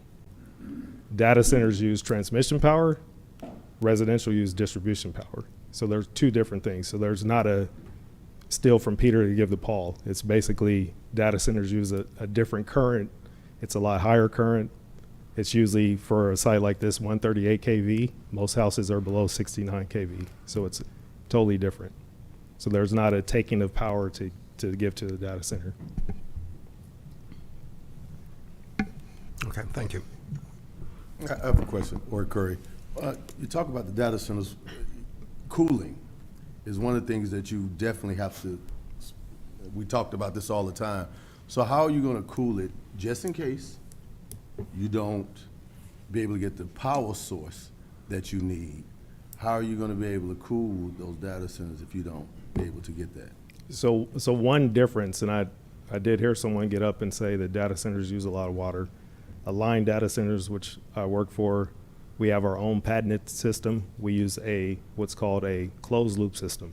So water goes in, water does not come out. That means we don't need extra water, we don't need extra sewer. We cool everything with substation. It's all based on air cooled. It's a electric system. If the electricity ever goes down, then we have the backup generators, and that's what keeps the power on in the building. So that's if worst case, power goes down everywhere, generators come on. Now we built these generators based on federal guidelines. So we have to get an air permit. That's every state has their own. We'll go through Georgia EPA. We get that permitted, and it's based on this site. And that's one of the requirements that we have to do. We did the same thing in our Lithia Springs, Georgia site. Okay. Do we have a representative from WSA? Could you come up for a minute? Thank you.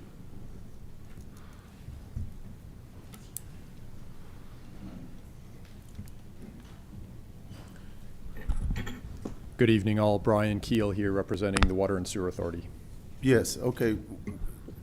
I know that they're talking about septic versus sewer, as well as water source. I know they talked to you about this and what some of your input in this that we would definitely love to hear on this. Certainly. So I'll address water first. We have had conversations with the applicant in which they have indicated to us that they intend to use closed loop cooling, which does not use water for evaporation. They have provided us prospective water and sewer demand numbers that are comparable to a warehouse facility. That gives the Water and Sewer Authority no concern over serving them at those demands. We also realize there's always the chance that if the the project is approved, that during or after construction, it may attract a tenant that does wish to use water for evaporative cooling. We have seen this happen before. In that case, the demand numbers could potentially go up. If that happens, the Water and Sewer Authority would require the applicant to develop additional infrastructure needed to supply their site with our potable water in the short term while we have excess capacity right now, which we do, but also to develop an alternative non-potable water source to serve as their cooling water source for the long term so that they're not using our community's drinking water for long-term cooling. All of this would be at the applicant's cost, so there would be no financial impact to our current ratepayers. We are using this model with 3 other data centers that are currently developing in the Lithia Springs area, and it would not be terribly difficult to expand that model to include this site as well.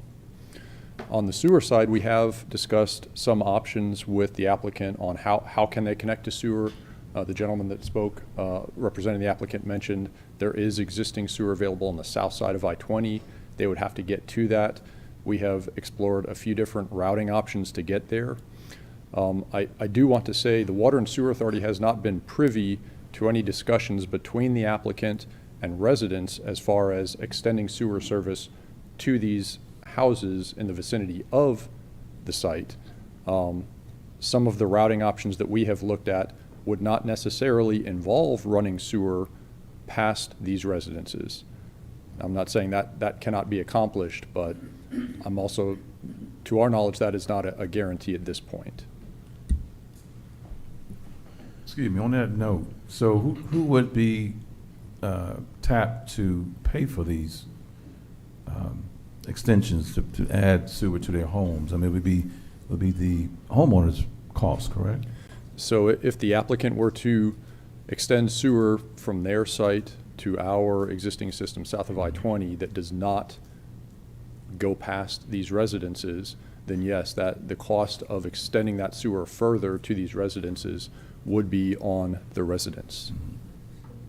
But the ones that it will cross, like I'm looking here, we have several on the west side, so they can tap into the lift a little bit easier. Yes, sir. Essentially, if the sewer line goes past your property, then it's available for you to connect to. If it does not, then, you know, additional cost would likely be borne by those residents to extend it to their properties. Any other questions? Yes, I have another. Chairman, I have a question, sorry. If it's in order, because we had restraints on our time for a public hearing, could we just get a show of hands of all those here that are in opposition to this project? Too late. Thank you. Can I ask all those in favor?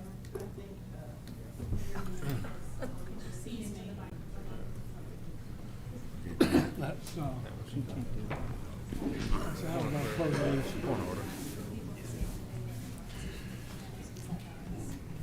I think just in terms of further guidance about the proceeding, I think that we should consider the public hearing aspect or anything that would be considered an endorsement. You need to speak up.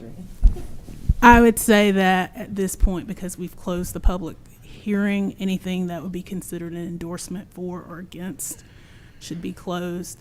I think at this point, we should be targeting it towards questions that are germane to the decision that the board must make, and not in terms of endorsement of opinions about the matter before the hearing. All right, at this point in time, any other questions, planning and zoning? Given Okay.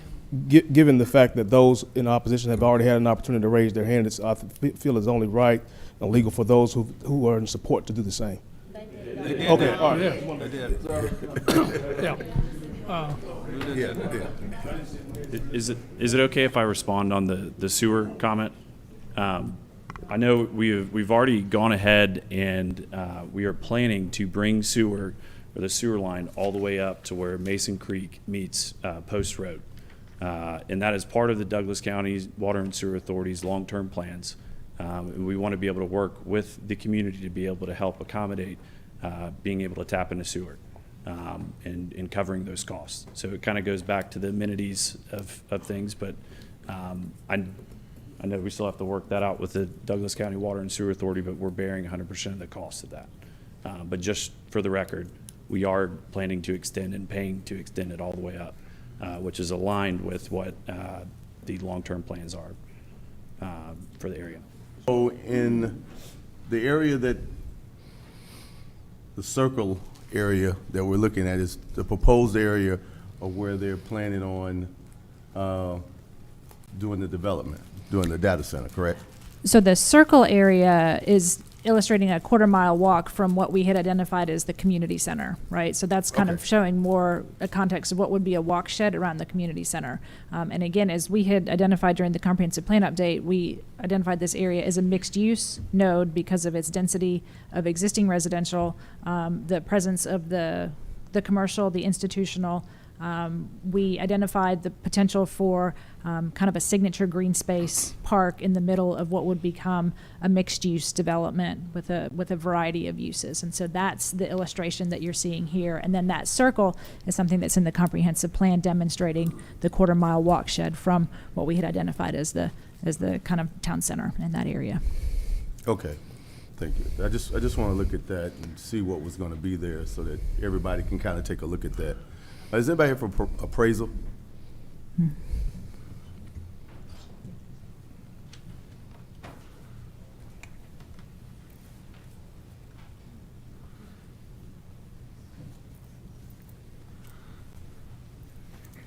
Good evening, Eugene Roberts, the Appraisal Department.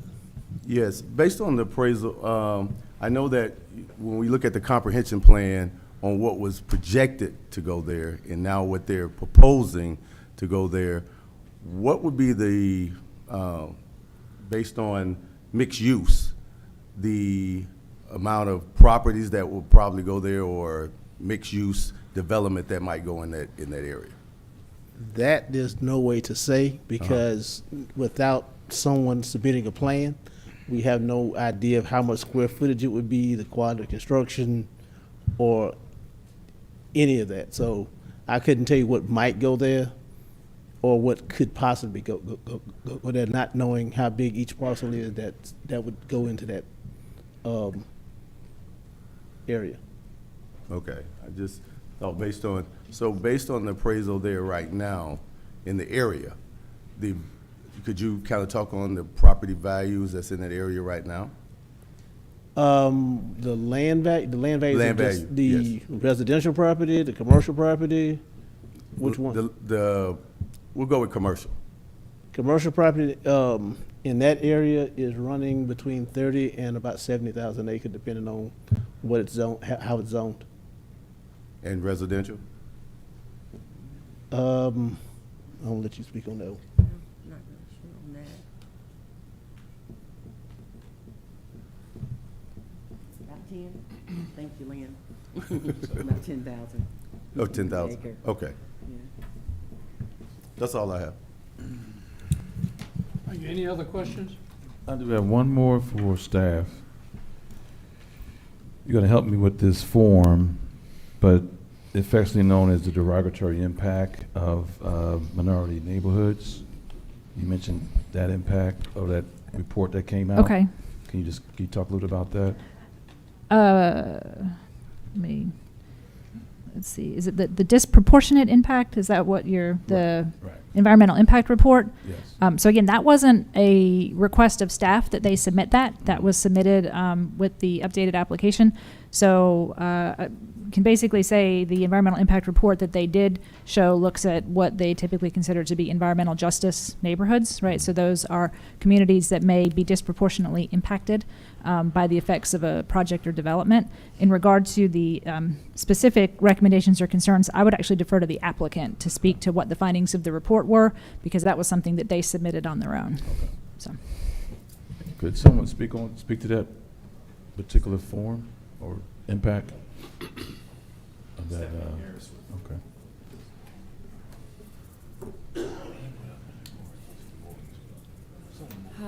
I'm Stephanie Harris, 3550 Lenox Road, Atlanta, Georgia. So what we did in portions of the environmental impact was submitted. We were trying to get it fully completed prior to our application. So what she's bringing up is it's just stating that the cultural dynamic or income level of the area right now. And truly, with this development, it will be improving this area. It's just kind of just saying that right now there is a lot of minorities who are making lower than average $50,000 a year in this particular area. That's simply what that report is stating right now. But we did finally get the fully completed environmental impact study, but we weren't able to provide that.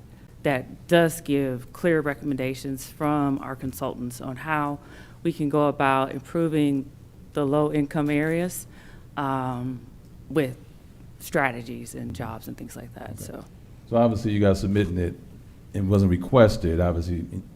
It was a positive impact, is that what you give? Is it positive, negative, neutral? What type of impact did it say? It is positive, but it did come up in a lot of the community meetings that we had as something that we should provide. Okay. That's why we tried to get that study completed as timely as we could, but we weren't able to get it completed with our application. That was in our initial community information meeting that we had, that there were several people wanting an environmental impact study done. Okay. All right, thank you. One more question on with staff. It just, how many reports not quite ready yet, or not quite, complete to the point where we can really make an informed decision? Just things Sorry, in general. can you restate your question? I don't think I understood Different it. reports. I mean, we discussed earlier. There were some things that we haven't gotten back to us or gotten back to you, as far as different departments impacting this decision. Sorry. Yeah, can you kind of discuss those? Well, so again, we feel that the application was substantially complete. Staff does request demonstration of a commitment to serve from the utilities. They do have that from the Water and Sewer Authority. There was no demonstration of a commitment to serve from Georgia Power. It's not strictly a criteria of the code. It's just something that staff requests. So I would say in terms of submitting a complete application, that was the only item where staff had reiterated, we would like to know who you are working with at Georgia Power so that we can independently confirm what they allude to, which is some sort of study or finding that indicated the direction the power lines would be coming, would it be impacting other properties, some sort of demonstrated commitment to serve, such as Brian Keel had identified through the Water and Sewer Authority, based on what they show, there's capacity to serve. If that changes, what does that look like? So that was the only place where I would say the staff felt like that was information that we had requested. To Stephanie's point, the environmental impact study was articulated by the community, and so, but that was not necessarily required. That had to be submitted for the application to move forward. I don't know that I feel like there was any other items that were incomplete at the time that this is being presented to you. The DRI was incomplete at the time that it came forward for October 1st. Okay. Again, that was largely due to sort of some last minute questions from the regional commission about what they had identified were discrepancies in the site plan, but we were able to work through those concerns. As we have done in the past, if a DRI is not complete, you could still have the hearing. The board can't take action, but we could have the hearing and we could have deferred the actual vote to a different meeting. As Mr. Bailey had said, for a variety of reasons, they didn't think that that was what they wanted to move forward with at the time. So I hope does that start to address the specific things that you had heard? I just want to make clear, is there anything else that's not in the staff report you thought would be pertinent that we needed? What you're saying other than the power? That was the only thing that we had expressly, asked for, that we did not ever receive a contact for Georgia Power or any kind of study, for the electrical power delivery that they had referenced in their application. We did not receive that study. All right, well, thank you then. Okay. I yield. Any other questions? Hearing none, Madam Chairman, I'll throw it over to the Board of Commissioners for whatever questions you folks may have. Thank you so much, Chairman Simmons. Board of Commissioners, do we have any questions for the applicant or the staff? Yes, Madam Chair. Vice Chairman Alcarez, you have the floor. Okay, first thing I want to address is to clear up from our community the donations. When this was done, the luncheon that was provided here for our veterans, Immediately, it was held upstairs. When I went into the room, Commissioner Mitchell did not know who Trumbull Crow was. Neither Madam Chair. I was the one that met them. As soon as I saw that, I immediately left the lunch. I made Commissioner Mitchell aware of it, Madam Chair aware of it, and none of us attended that lunch. So want to make sure that that was clear. And we were unaware, or tonight's first time I heard about a donation to CSB. All right, so I'm going to start with Allison real quick, if you don't mind, please. Yes, sir. Are there any other changes to this site plan that's been brought to our attention? We have not received any other site plan other than the one that is in the packet. Okay. Has there been any conversations about a possible change to the site plan? So I did have a conversation with Mr. Bailey this morning, and I would be more than happy to have him articulate what he felt was the conversation we were having, but the question was specifically in regard to a change to the site plan and how that would play in with the increased impervious surface. The site plan as presented, as I indicated, indicates 27.5% impervious. The conversation that I felt we were having is they would be getting approved up to 50% impervious, so if they needed to change anything about the site plan, any approval is not necessarily contingent on the site plan that was submitted. So my understanding was that there was a contemplated site plan that showed additional buildings, but the attorney chose to not present that at this time, so to avoid any concerns about a last-minute change in front of the hearing. But there was the possibility, and staff did indicate there is the possibility that if there is an approval, and the approval is not conditioned to the site plan, that the project would come through and be reviewed through our Development Review Committee at that time.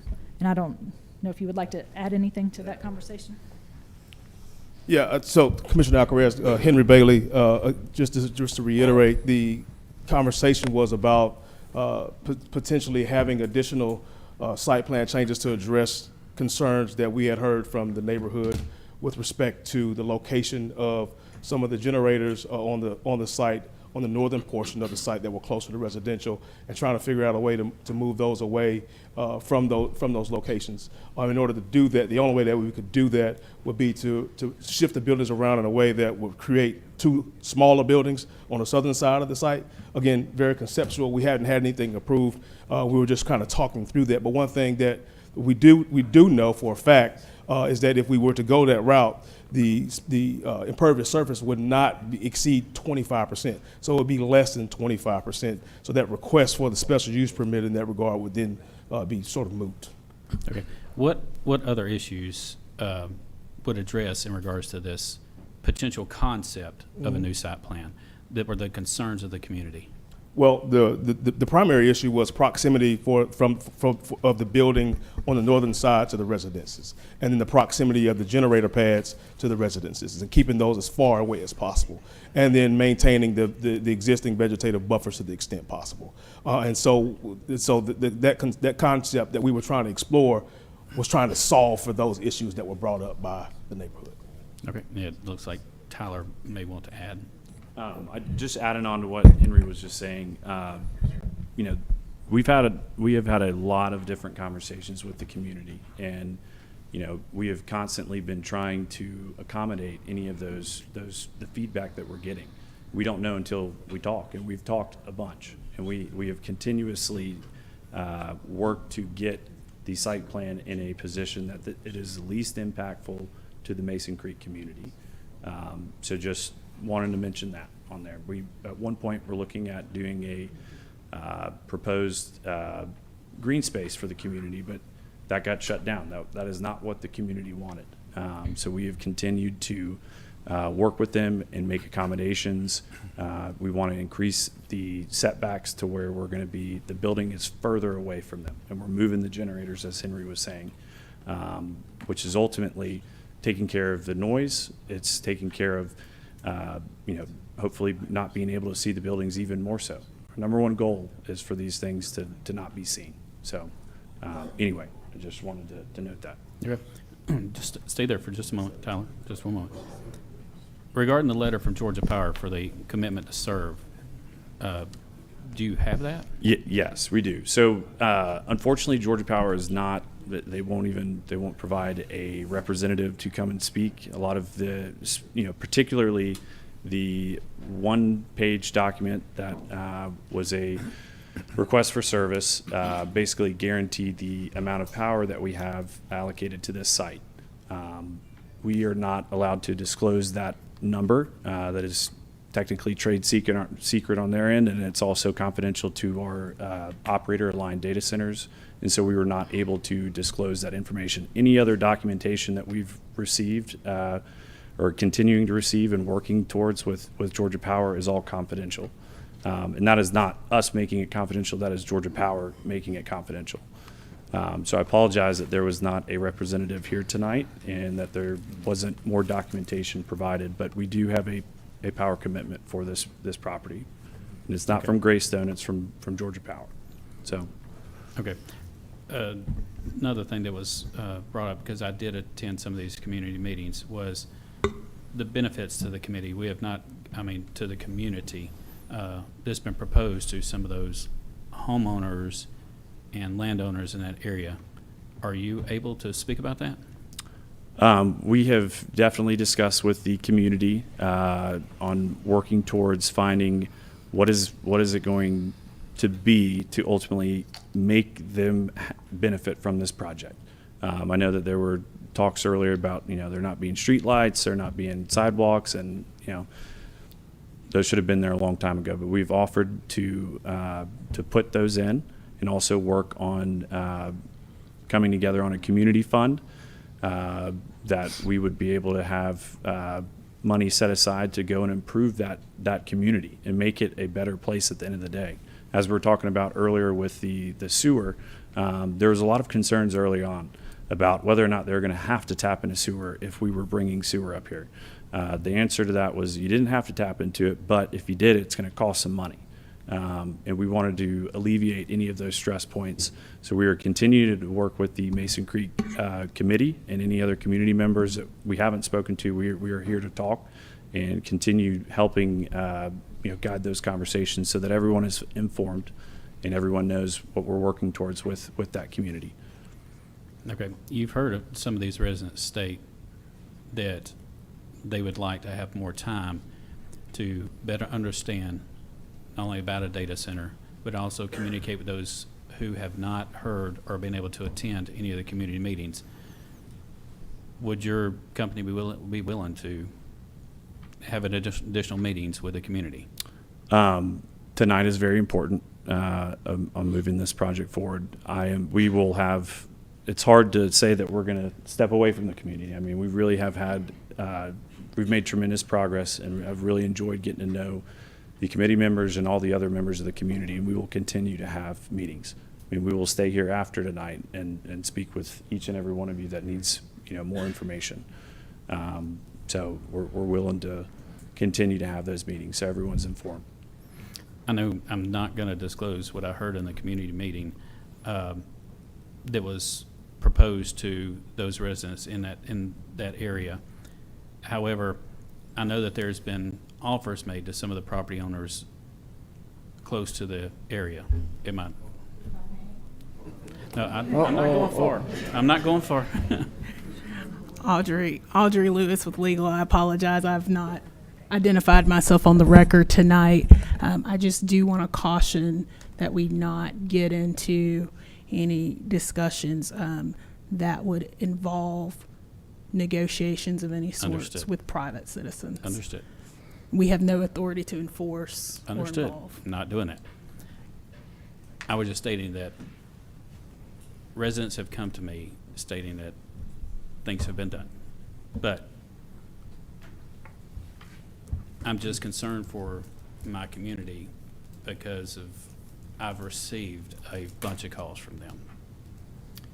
And there are many concerns that the current status where it's at is some of them feel that if this is approved, no commitments have been made, and I'm just concerned for them about that. That's all I'm saying. It's just they're concerned. And to me, this is extremely hard for me because I grew up in this right down the road from the same community. A lot of familiar faces out there. But you've got a divided community. I got that answer today. Many have reached out to me from both sides, and I've heard them loud and clear. I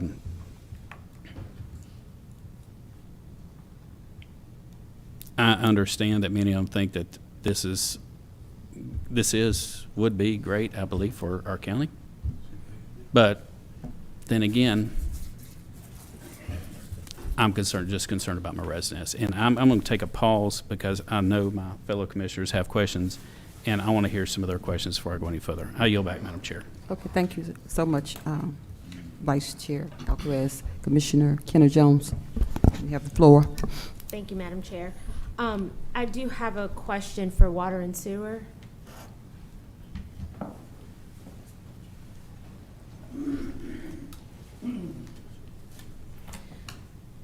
Who determines the plan and the route that the sewer has to travel? So primarily the developer, their engineer, has the wherewithal to choose the route across their site, between their site and our existing sewer. We do have some regulations that would allow us to require them to extend it to their far property boundary to allow for future expansion of the sewer system. However, we don't have any authority to require them to expand it beyond their property, say in the upstream direction, to serve other additional properties. And so, based on the comments from Trammell Crow, if they are saying that they have a plan that will take the sewer line past these property owners and it's not the path that you all would have necessarily identified, they are capable or able to do that? Certainly, as long as they obtain the necessary easements, the rights to cross whatever properties they're proposing to cross, then certainly that is a possibility. So then this question is for the applicant. We are aligning with the long-term plan, so it'll go up Mason Creek Road, by the way. Have you identified how many easements you would need? That's all public right-of-way, so I don't believe we'll need any easements. But you don't, not for sure? No, I know for sure we won't need any easements. The only thing that we would need, Steph, would be, coming under I-20. That's the only, with GDOT, yeah. And have you confirmed with GDOT that they are able to accommodate, or they would permit you to do that? Yes, we have. That was part of the. Come up to the mic, love. That was submitted in our commitment letters and agreements, that conversation and the meetings that we had with GDOT. I do have a question about the donation. How was the CSB identified, and what was that donation for? So I think it's been a little misconstrued, to be honest with you. TC Atlanta Development Trammell Crow Company, we did not make that donation. That we have our partner, Align Data Centers, that is not the operator. They have an existing facility here over in your district. Mm-hmm.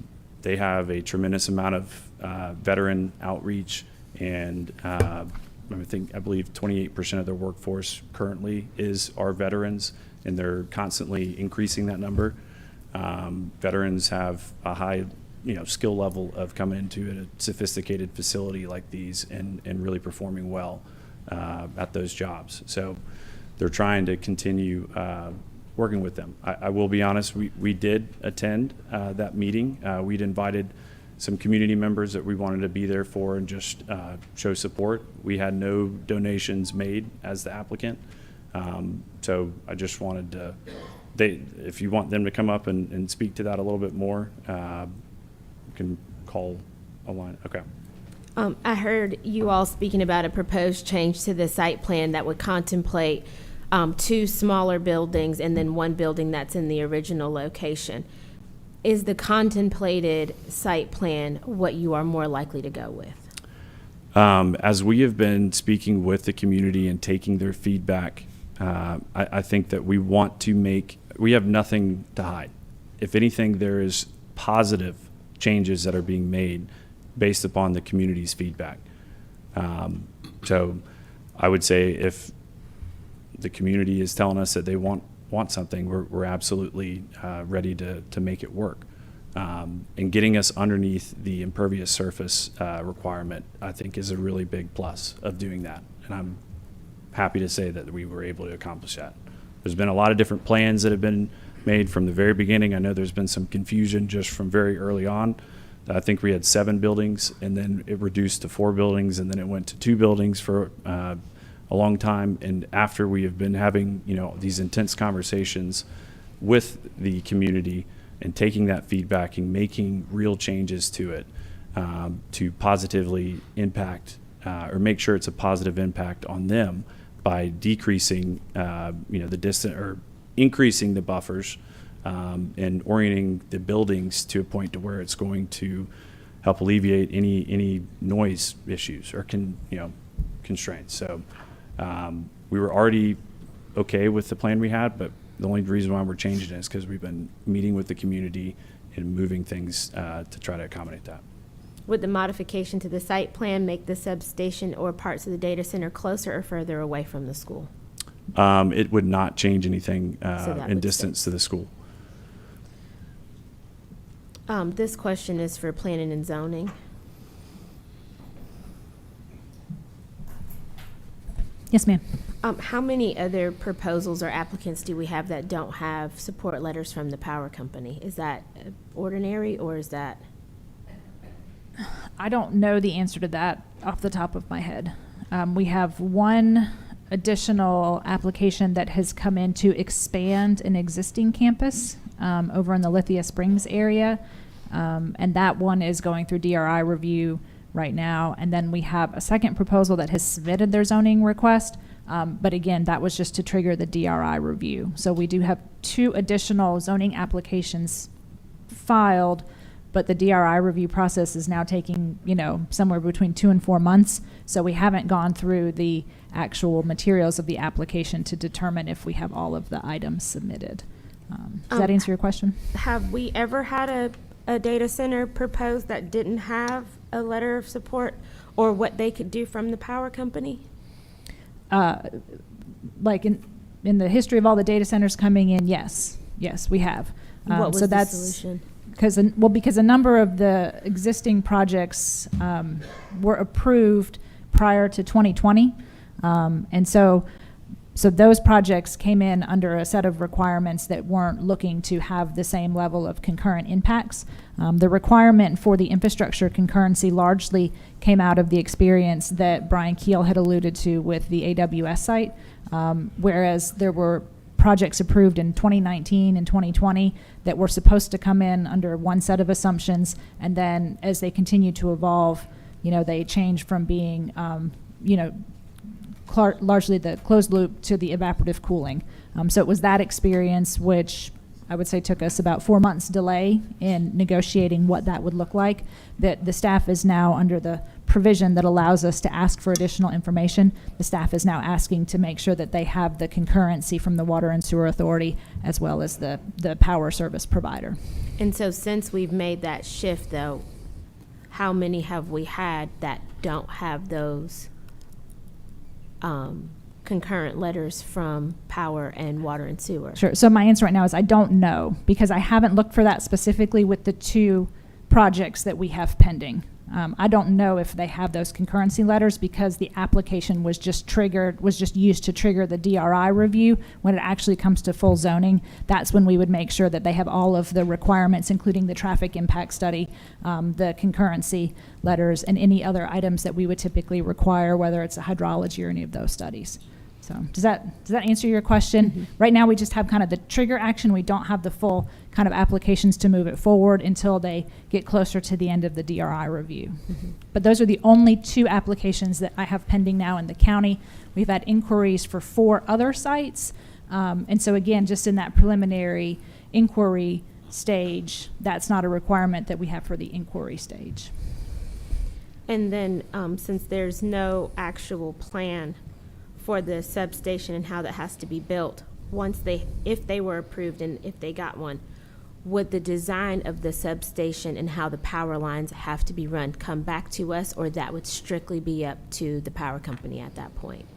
Right, so unless there was some sort of condition of approval, for the site plan or some condition that mandated that, the routing of the power lines would largely be something that would be addressed through the DRC review process with the overall site plan. Thank you. Madam Chair, I yield. Thank you so much, Commissioner Kenna Jones. Commissioner Raxton, you have the floor. All right, thank you, Madam Chair. All right, so this is for the applicant. So trying to get an ideal as far as any potential tenants. So do you have any in mind, or is there any that is in the forefront here? And if so, could you just speak to us about what that potentially looks like? So Aligned is the tenant. We own, build, operate our facilities. We do not sell, we lease our space inside the building. So when we take a site, which is why we're working with Trammell Co., we actually stay at the site. So Align will be the own operator of the building, of the site. Now, we do lease that space internal, but we lease it to the big three. So if you think of, your Amazons, Google, Microsoft, those are usually our tenants inside the building. But we own and operate all our own buildings. Okay. In regards to the construction, what does that time frame looks like? If you were approved, what would, because I'm trying to get an idea as far as heavy traffic, heavy equipment coming in, et cetera. Yeah, what would that timeline look like? So we typically phase out our construction. We build most of our buildings within 12 to 14 months. That's usually our construction time frame. We're actually pretty fast on the construction side just because we have leases for tenants coming in our building that we're trying to meet. Peak during construction, traffic is probably 300 trips a day. Once construction ends, we are not like a warehouse. We don't have trucks coming in, very low traffic, usually about 30 trips a day coming into our site, very low trips. That's usually our data centers just because of, if you think of it, most of the space is a white space with servers in it. That's what the building is. Right, okay. All right, thank you. Madam Chair, I yield the floor back to you. Okay, thank you so much. Any other questions? Commissioner Mitchell, you have the floor. Thank you. I'll pose one or two here, though. So I guess the applicant and probably need the staff as well, though. But so if I heard you correctly, so you talked about street lights, sidewalks, community funds, and sewer, and all that good stuff. Not to know any other than, are you guys proposing that this is a condition as to, if this was approved, that these are some things that you guys have agreed upon with staff? Or is this just with the community that you're speaking of when you say those things? So I don't want to get tripped up on a technicality here. I would say we would be, Those items would be pursuant to a private agreement between the developer and the neighborhood. In the neighborhood, okay. Yes, sir. So that's why I was just wondering, because I didn't see any conditions with staff that had. That's because that type of condition is not an enforceable condition by the county. Right.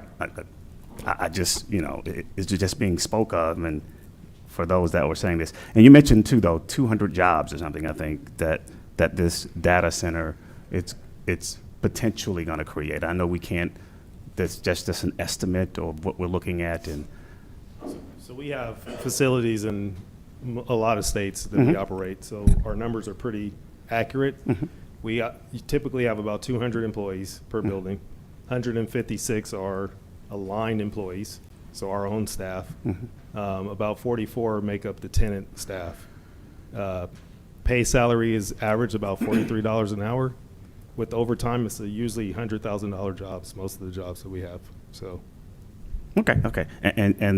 And there is some programming and STEMS programming and all this other good stuff that you're looking at to entice the community engaging in these jobs. We always like to hire in the community. That's why we do the Veterans Reach Out program. We like to find people that are close by, because people that work close by can commute to the locations that we have. We're a 24-hour facility.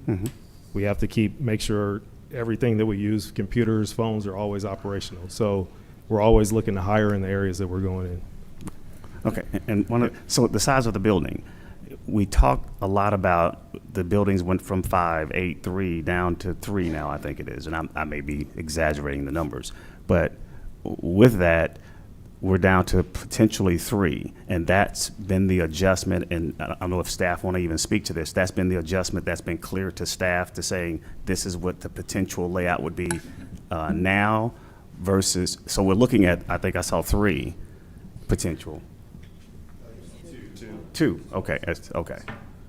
Oh, 2, okay, right. Right, so there's 2, and then there's the kind of the shaded area is the utility substation. This is what was submitted with the application. Again, in terms of what ultimately gets built, that's something that would evolve through the DRC process unless the Board of Commissioners were inclined to approve and condition it to this site plan. Got it. So what I'm looking at now is what's being proposed. Yeah. Am I correct? So Align, as I mentioned, owns and operates our facilities. We've been going to the community meetings with Trammell Crow to meet with the neighbors. When we start talking about the site plan, what we decided internal is, hey, we can make the site better by working with you if we can.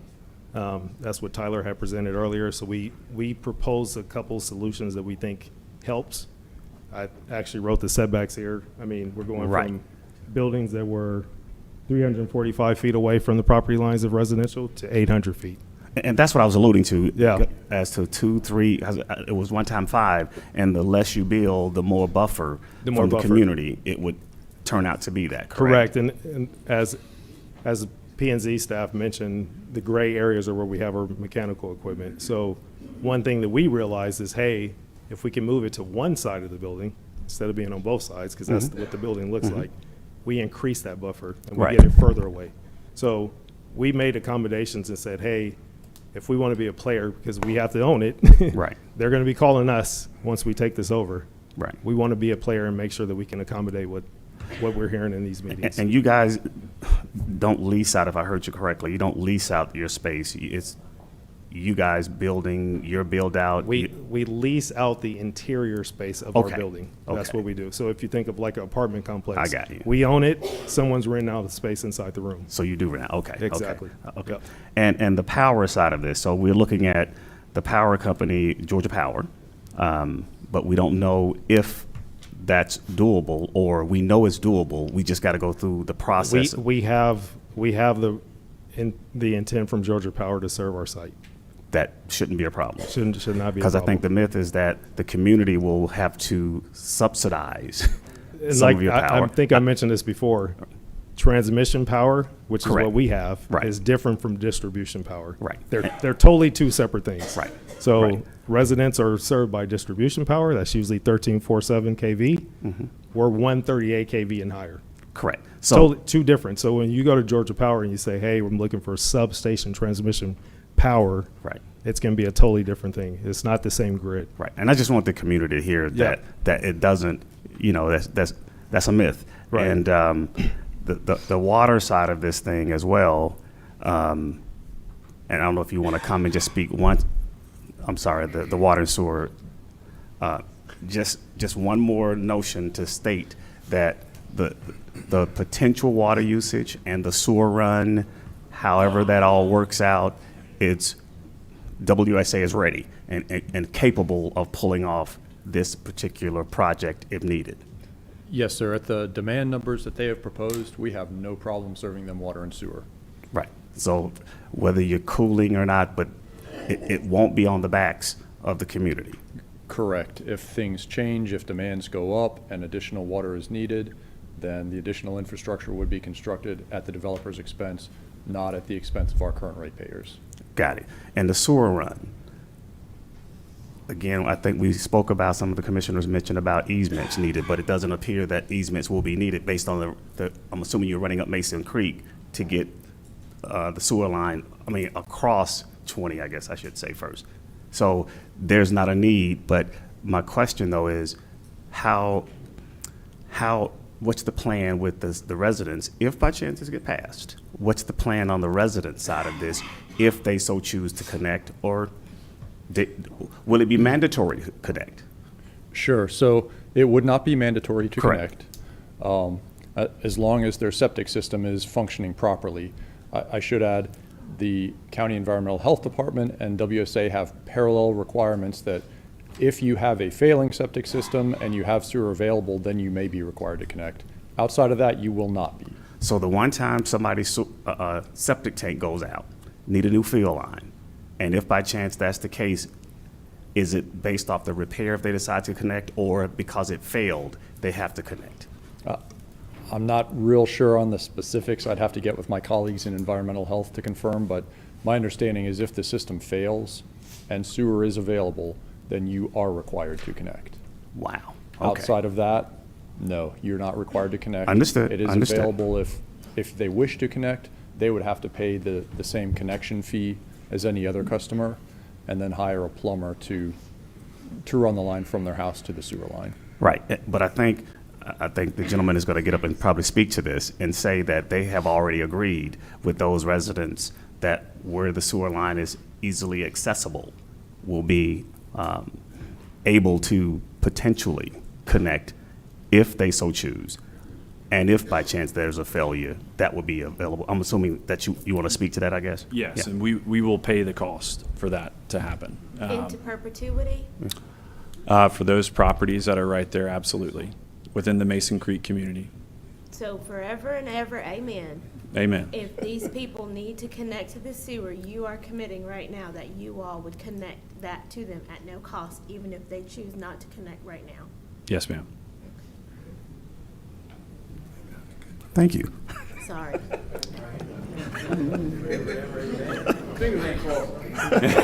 Okay, all right. Okay, let me see. Okay. Oh, the noise. The noise ordinance that you guys are addressing and spoke on. Now, correct me if I'm wrong, the noise, what our ordinance speak on, the noise ordinance, based on what you guys are doing, that potentially the noise that's we supposedly anticipating, I mean, something don't go together, meaning what your noise is not going to be anywhere close to what our noise ordinance. It'll be a lot lower. Am I correct, or I'm getting this all wrong? I'll state that it's 55 decibels is Okay. what at the residential property line. And Cardell, I'll let you, I mean, it will be a lot less than what you hear at That's the what I heard, Mason yeah. Creek. Right. You can see the interstate. You can hear it. You can Right. hear it at the top of the street. It's a lot louder. So you'll be a lot better than even from the highway of 20 going beside them? Yes, sir. Okay, that's what I thought I heard somewhere in one of your meetings or something, that I heard that was the case on the noise side of things. Okay. Okay, wow. This is interesting, though. This is a lot, and I can see why. I know it's tough trying to get around to the entire community, and I guess the only other question to that is, I cannot. Just hearing you guys in the meetings that I've attended, seeing and hearing you guys, that you did a lot of due diligence in trying to reach the community. The question is, how wide span was this reach? Was it just Mason Creek? Was it outside of Mason Creek? Was it Post Road? Was it, Blackberry Lane? I mean. So the initial outreach that we sent notices to via mail, and Henry reached out to the GIS department to get all those addresses. We were contacting those for that initial Zoom meeting that Chief Sparks was saying it was a little difficult, and we realized that. Ultimately, that kind of exploded to everybody in this area. It seemed to be. And we met a ton of people at our first community information meeting. I have not sent notices out because half a mile. But it looks like you missed a ton too, though. So I know that we haven't been perfect. Go ahead. No, I'll just say, we again, just to reiterate, we got the list of addresses from GIS. I would like to think that we're entitled to rely on Douglas County to provide us an accurate list. I would agree. Of their addresses, and we sent out the notices pursuant to that. So again, and that was the first of many attempts. I'm not going to hold it against you. I'm only just saying, because I'm just looking in the room and only to understand that there is a ton, not literally, that miss the memo. But that's I'm not holding it against you. I'm just only saying from what I see in the room, though. But outside of that, I mean, I'm glad at least you did do a lot at trying to reach the community, trying to understand. And I must say to the District 4 Commissioner that, you know, he's been out trying to make sure we figure all this out as well. So kudos to him and all that you guys have all done. I know there's going to be, no matter how and whatever way this vote goes, everybody's not going to be happy. Now, what that is, I don't know. Do we need more time? Maybe, just so we can make sure that we're sure. But it sounds to me like you are kind of ready to either move on this. Let's kind of either do it or not. If I'm hearing or seeing your gesture, that's kind of where you're at with this, correct? Our request is to proceed tonight. We have timelines that we need to meet, to be honest with you, contractually. Understood. Yeah. Okay. Thank you again, Madam Chair. I'll yield back. Okay. Any other discussion, board? Certainly, I would like to see if Planning and Zoning Manager, if you could come forth, please. If you could just reflect back on the slide regarding health. You know, I appreciate the board allowing me to wear my healthcare hat. If you could just go back to the slide. You said something that sparked the interest of me due to the fact that this area is not zoned for data centers. There's possibly an adverse safety and health and welfare effect. Did I hear you say that? Or was it on the slide?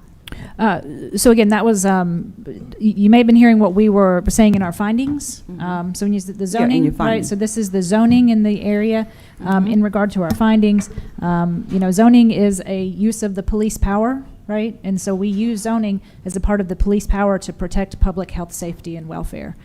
So part of the reason we have the comprehensive plan is that we have a process of community engagement whereby we try to set down what the plan is based on existing conditions and future projections. So in the case of what we had put forward, which was the future land use map and the small area plan, we think that the proposed use on this location is contrary to the adopted comprehensive plan. It's contrary to the provisions of the Unified Development Code, and therefore our findings at the staff level is that this does not support public health, safety, and welfare as a legitimate use of the zoning power for the county. Okay, thank you. I did hear just a comment regarding, and I believe it was the applicant said that you said it was 55 decibels. Did I hear that? Yes, ma'am. Did you realize that's related to moderate hearing loss at 55 decibels? I actually if you just give me a moment, I actually ran, I'm obligated as a former 40-year healthcare employee with clinical experience and background, and who had an opportunity to run an environmental program for the United States Navy, who had oversight for DOD employees, Marines, Navy, and civil service employees. And they entrusted me to be honest and tell the truth. So when I look at some of the things that are related to respiratory related issues that could possibly have some latency issues, have you had any industrial hygienists look at this area to just kind of peek at, because it's so confined? Have you had any type of medical experts or industrial hygienists just take a look at the area to give me some peace of mind? Because I'll be honest with you, I'm not settled. I'm going to be honest with you. We haven't had that specific type of person come out and look at it, other than the environmental report that we were attempting to do. We had heard your concerns the first time around, and we're trying to figure out what the environmental concerns are. If we need to run that report for you and have a consultant come out and do that, we absolutely can. If that's going to take more time, just to make sure we can be open to that. I understand, and really, it sounds like, thank you for your service on. But yes, if that is something that you specifically need, I know that we weren't able to provide that the environmental report, the completed one, because we had started it as soon as we had started to hear the concerns, that there was environmental concerns, and I think that we've been able to debunk most of them. But I will say we haven't had a health, someone come out and actually specifically look at what you're talking about. But happy to talk about that more. Okay. Henry, In a you want- nutshell, I'm just basically saying my 40 years of healthcare experience, I do have a full understanding, particularly as I've stood over patients in surgery, that money cannot buy health. And I appreciate all the ma'am. incentives, and I do. I really do. So I just want to make sure that we do our due diligence Yes, ma'am. before we put anybody at risk. Our citizens, is my obligation as the chairwoman of this county to stand for health. Now, we can get all the money in the world, but I know personally, firsthand, that you can't buy health. I know that from my years of experience. So if you could just see if you could just get an industrial hygienist to look at the area, make sure, because it's confined, and I've had an opportunity to peek at it. Yes, ma'am. From an air sampling, air quality perspective, and then that noise, if it's 55, it's right here. If you Google it, it says moderate hearing loss. And do you want to talk about the sound study? Yeah. We're going to be below that. Yeah, so we hire a sound professional, acoustical engineer to do our sound study, and we usually are always within code parameters. We've even, in some of the places that we have facilities, Chandler, Arizona being one, we actually worked with the city to write their code for data centers to help them. We're always trying to be, like I said, we're going to own and operate this. So we want to be a neighbor because the calls come to us once this facility goes live. So I mentioned before that we had a facility that was built in 2018. It's directly adjacent to a school, directly adjacent to a neighborhood. It's in Salt Lake City. We provided that location and information to the P&Z staff. We're always constantly trying to figure out ways to do this. We even post on our website when we're going to do maintenance, when things are going to happen, the loud decibel noise, if it ever happens. We're still within P&Z, within zoning code ordinance, is when it's emergency situation. So if you think about it, power's all out. You're probably going to be hearing everything else because everyone's trying to figure out power at that point. So. Okay, thank you so much. Thank you all. I yield back, Chairman Simmons. Thank you very much, Madam Chairman. Planning and Zoning Board, you heard the discussion tonight. Do I have a motion on we have 3 items. First thing we'll take up is the map amendment. Do I have a motion on M 2024-07? Can we have discussion?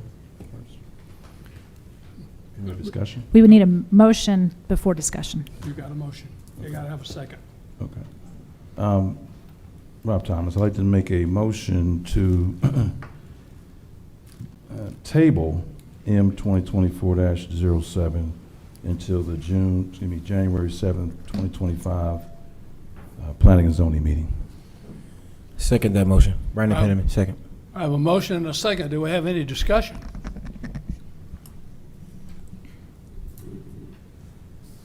Hearing none, I'll call for a vote. All in favor of tabling M 2024-07 until January the 7th, 2025, please signify by raising your hand. Thank you very much. All opposed? Thank you very much. Madam Chairman, M 2024-07 comes to you with a motion recommendation to table until January the 7th, 2025 Planning and Zoning Board Commissioners meeting. Thank you so much, Chairman Simmons. Board of Commissioners, you've heard all the questions and answers. Do we have a motion? Madam Chair, I'd like to make a motion to table M 2024-07 until January 7th, 2025 meeting. Do we have a second? Second. We have a motion and a second on the floor. Any discussion, Board? Commissioner Kenner Jones, you have the floor. I do not envy my fellow commissioner for District 4. I recognize that this is a difficult decision for everybody. But I'm looking at the faces of the people in the crowd, and they are exhausted of this. We got 6 in one hand and half a dozen in the other. We're going to piss somebody off tonight. It is what it is. Or you're going to do it on January the 7th, because there is absolutely no way that we are going to be able to resolve every issue, every hardship, every what if. These folks have gone round and round. I will say, of all of the planning and zoning meetings that we have had since I have been here, Trammell Crow has absolutely gone above and beyond in terms of community meetings, partnerships. They have done their due diligence. it is what it is at this point. My position is that these people deserve an answer one way or the other. I yield the floor, Madam Chair. Any other discussion? Commissioner Raxton, you have the floor. Yes, thank you, Madam Chair. And I'm on the same opinion and thought process that I'm not sure what else we're going to do between now and January 7th, what additional information, what additional feedback or studies that we'll be receiving between now and then. So I think that, again, kudos to Trammell Crow for having the community meetings, the community discussions, being very engaged and involved. And I think we also heard that there is a timeline that they have as well. And they have some hard deadlines as well. So I'm of the mind that to make a decision and proceed if we can this evening. Madam Chair, I yield the floor back to you. Okay. Commissioner Mitchell? No, I would just add, so if the board feels that way, I would say make a subsequent motion and, see where that goes. Do I have a motion? There's a motion Another. on the floor right now. We got a vote on the motion on the floor. Okay. We have a motion on the floor. so We do will have a continue. motion on the floor, so we do need to vote Okay, on I will that continue. motion, and then if it doesn't carry, then we can, that may be an option Okay, after that's we fine. address the We motion have on the a- floor. Okay, thank you. We have a motion on the floor already, guys. We have a motion, and all in favor of tabling, please indicate by raising your right hand. Okay, we have a 3-2. All opposed? 2. We have 3-2, and the motion carries to table until January 7th. What is January? 7th, 2025. Thank you. And Mr. Chairman, could we also make sure that we address the zoning and the special use permit, if it is the intent to table those as well? Could we just take those individually? Can we do and both address of those at the as same well? time? So, could we do both at the same time, Attorney? The zoning, or should we do it one at a time? Do it one at a time. Okay, Planning and Zoning Thank you. Board, do I have a motion on Z 2024-0-55? It's Brandon Penman. I make a motion to table Z 2024-55. Second. January 2nd? Seventh. 7th meeting. Second. I have a motion and a second. Do we have any discussion?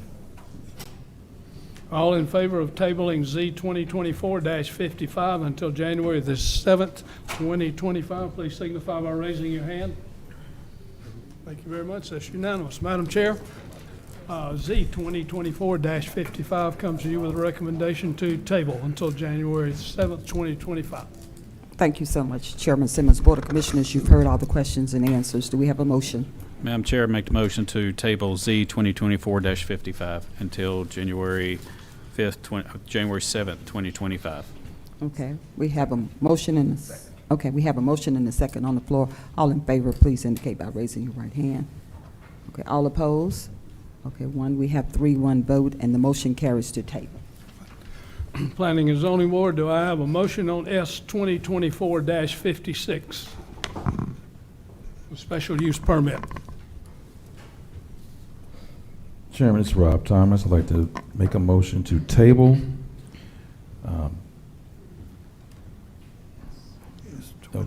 S 2024-56 for the January 7th, 2025 Planning and Zoning meeting.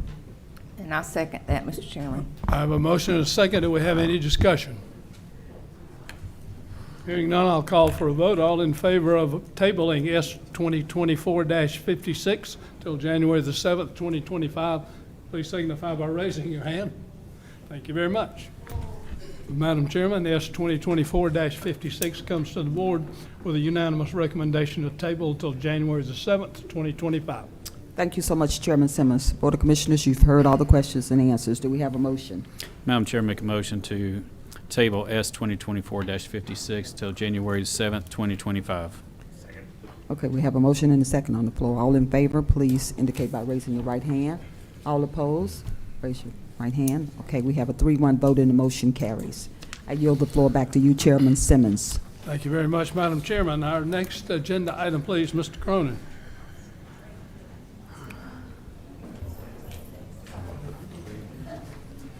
Okay, we might pause for, to allow the folks to leave quietly.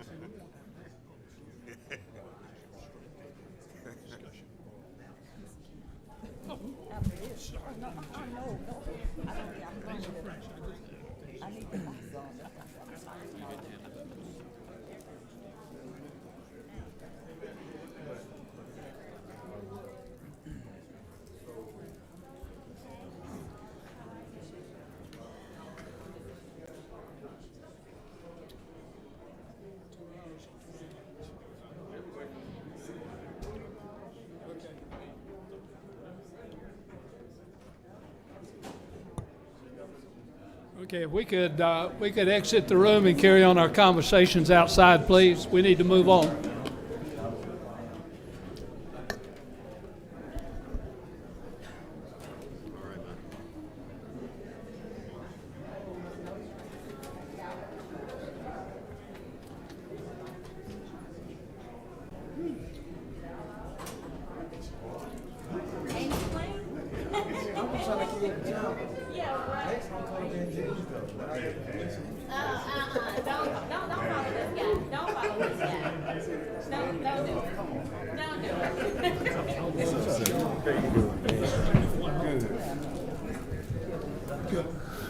I was thinking, losing our continuity.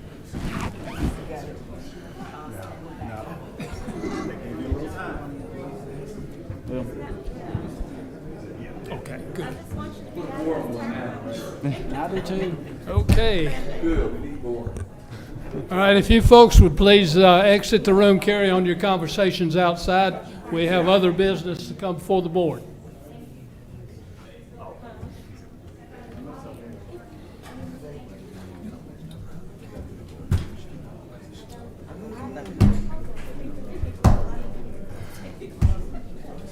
About 15 more seconds, they should be out.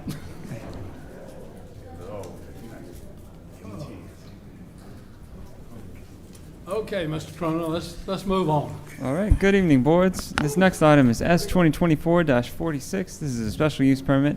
CPI Enterprises Incorporated is the applicant.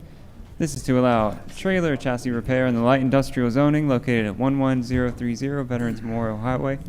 The lot size is 8.06 acres. This is in Commission District Number 1. The special use permit is for it being adjacent to residential or across the street from residential, and the highway corridor overlay necessitates a special use permit for this use. Property has a 4,800 square foot garage and a 624 square foot office building. It has a creek that meanders along the westerly property line. The parking, loading, and drive aisles areas on the lot are not clearly defined at present. And the property is within the Sparks Reservoir sub-watershed basin of the Sweetwater Creek watershed basin. The relevant setbacks are 100-foot undisturbed and 150-foot setback for impervious surface. No site modifications are being proposed at this time. We've taken a look at the relevant code sections. The proposed use is consistent with the previously authorized use on the property for heavy truck repair. That use ceased at the end of 2023. And that time has been greater than 6 months, which necessitates a special use permit. The property is currently not in compliance with the streetscape standards under the Highway Corridor Overlay District, but the zoning action here prompts compliance where deemed necessary through DRC. Taking a look at the zoning criteria, from the zoning map you can see it's those two parcels right underneath the railroad and fronting Veterans Memorial Highway. From here you can see how it's been developed. And from their site plan, they're not proposing any modifications. It's in the Workplace Center future land use and the Veterans Memorial Professional Corridor. And staff's recommending approval with conditions of the special use permit based upon the fact that the findings that the granting of the proposed special use will not modify the comprehensive plan or the intent, purpose, spirit of the UDC, and the granting of the special use permit will not adversely affect public health, safety, or welfare, and any present deficiencies can be addressed at DRC. The condition is that the applicant must submit to DRC to address any particular deficiencies under the UDC. And the applicant must combine the subject properties, 11030 Veterans Memorial Highway, and 0 Veterans Memorial Highway being parcel 0325-182-0022 for an occupational tax certification shall be issued for the operation of the business, and the extent of the state waters shall be shown on the plat. Any future development or site modification would have to abide by the current Sparks Reservoir subwatershed basin within the Sweetwater Creek watershed basin, maintaining a 100-foot undisturbed stream buffer and an additional 50-foot impervious setback. And that concludes my presentation. I'd be happy to answer any questions. Thank you very much, Mr. Cronin. At this point in time, I'll open the public hearing on this matter. Anyone wishing to speak in favor of this application, please approach the podium. We have 2 minutes per person for a 15-minute total time. Anyone wishing to speak in favor? Is the applicant present? Would you approach the podium for a moment, please? If you'd state your name. Tony Brock. Okay. Did you hear the 2 conditions that were read into the record? Yes, sir. Are you in agreement with those 2 conditions Yes, should sir. this pass? Yes, sir. Okay, thank you very much. You're welcome. Anyone else wishing to speak in favor of this application? Seeing no one moving, I'll close the public hearing in favor and open the public hearing in opposition. Anyone wishing to speak in opposition? Okay, seeing no one moving, I'll close the public hearing on this matter totally. Planning and Zoning Board, do you have any questions of the applicant or of staff?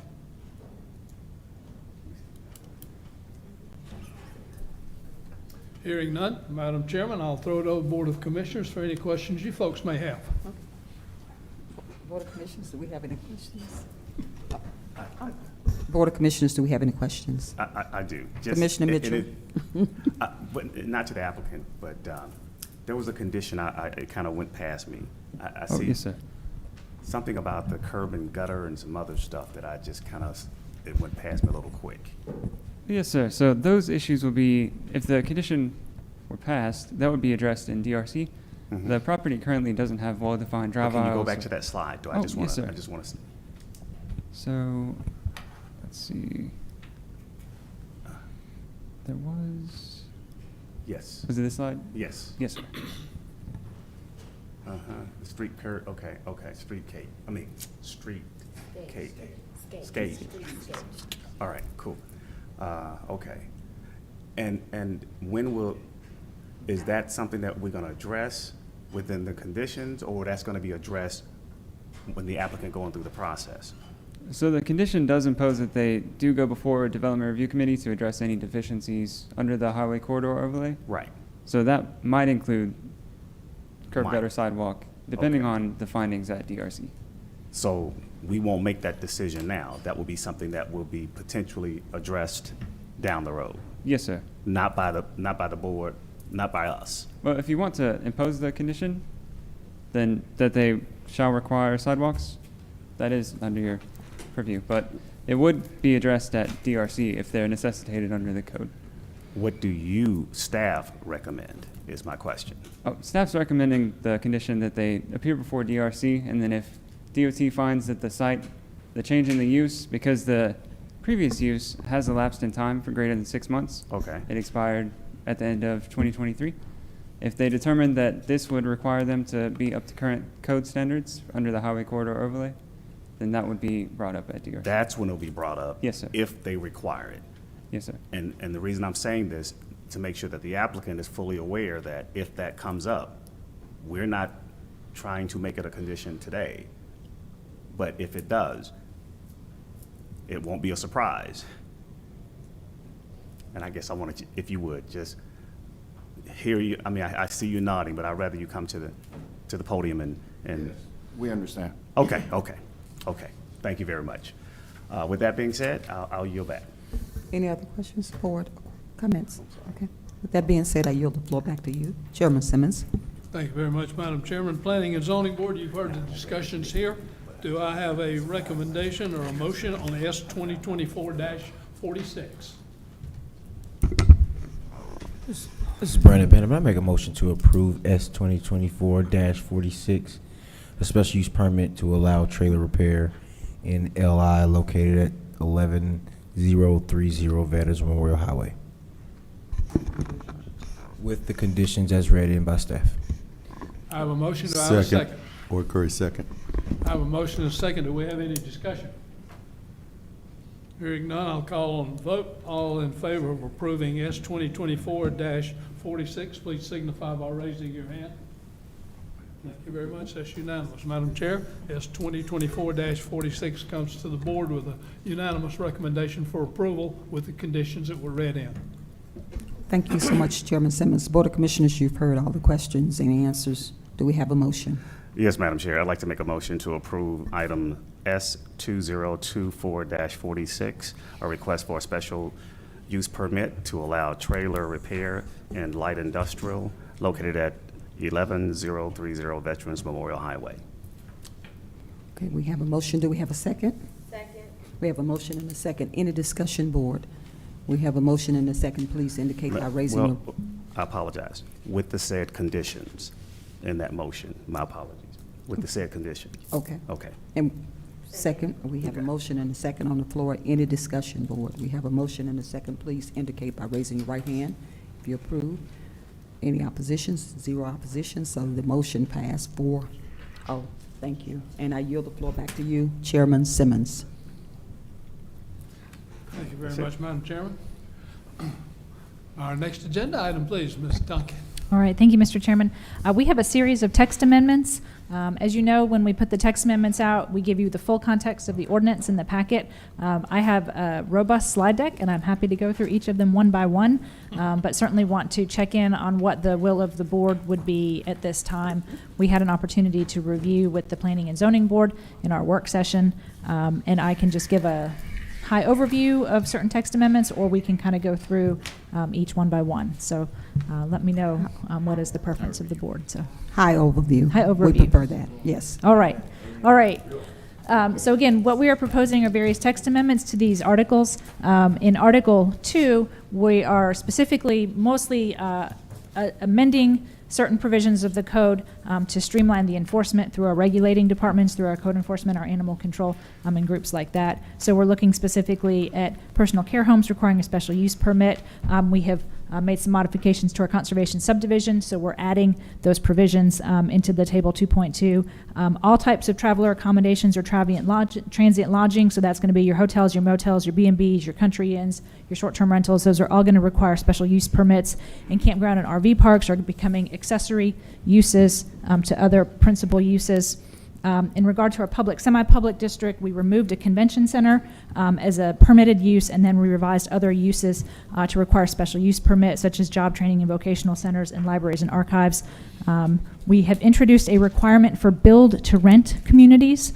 So we've had a number of times it's been identified that an applicant will come to you and say, this is going to be a fee simple, for sale community, and then they turn around to rent it. So we've put some provisions in around build to rent communities.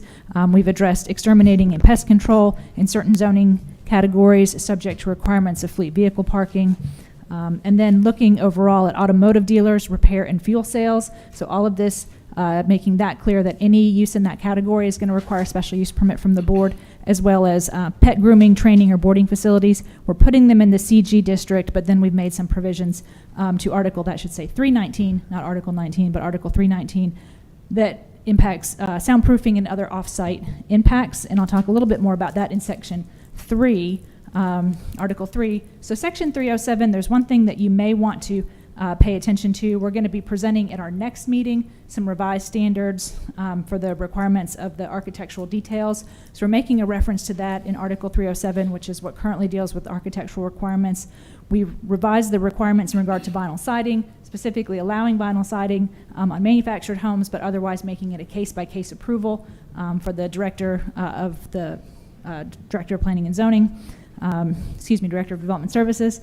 And then the one that I think you may want to kind of take note of is that we're proposing to remove the requirement for commissioner concurrence for alternate siding materials for principal and accessory uses. That was something that was put in the code previously. Not that we have any problem reaching out to you asking for your concurrence on this, but sometimes it does delay the ability to approve the material. So we're proposing that we just remove that commissioner concurrence for alternate siding materials and leave it just to the discretion of the Development Services Director. 317 are those changes that I had alluded to previously, requiring automotive maintenance facilities special use permits, and then coming into compliance with current code requirements. Again, 318, I had alluded to previously in regard to traveler accommodations. So that's all your hotels, motels, Airbnbs, campgrounds, RV parks. Clarified rooming and boarding houses. So to make it clear that things like pad splits are rooming and boarding houses and subject to the requirements of that code. And then Section 319 addressed concerns of noise and nuisance for dog grooming, daycare, boarding, training facilities, and non-residential districts. Section 344 in regard to mobile food vendors, requiring that the property receive a special use permit in addition to an individual mobile food vendor having a peddler's license from the county to operate on site. Our text amendment to Section 352 in regard to monitored businesses, we are withdrawing that. We would like to give more time to work with our legal department to review that, so that is not part of the text amendments that we're asking you to consider this evening. And then again, that Section 353 corresponds to the requirements for the build-to-rent communities.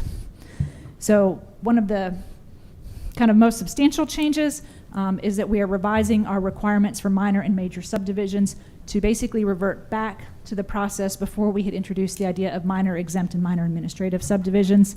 And so we have indicated that we would revise all references to that in our code to pull that back to what had been a previous approval process. And then we looked at Section 504, changing the trigger for which amenities have to be required for major subdivisions.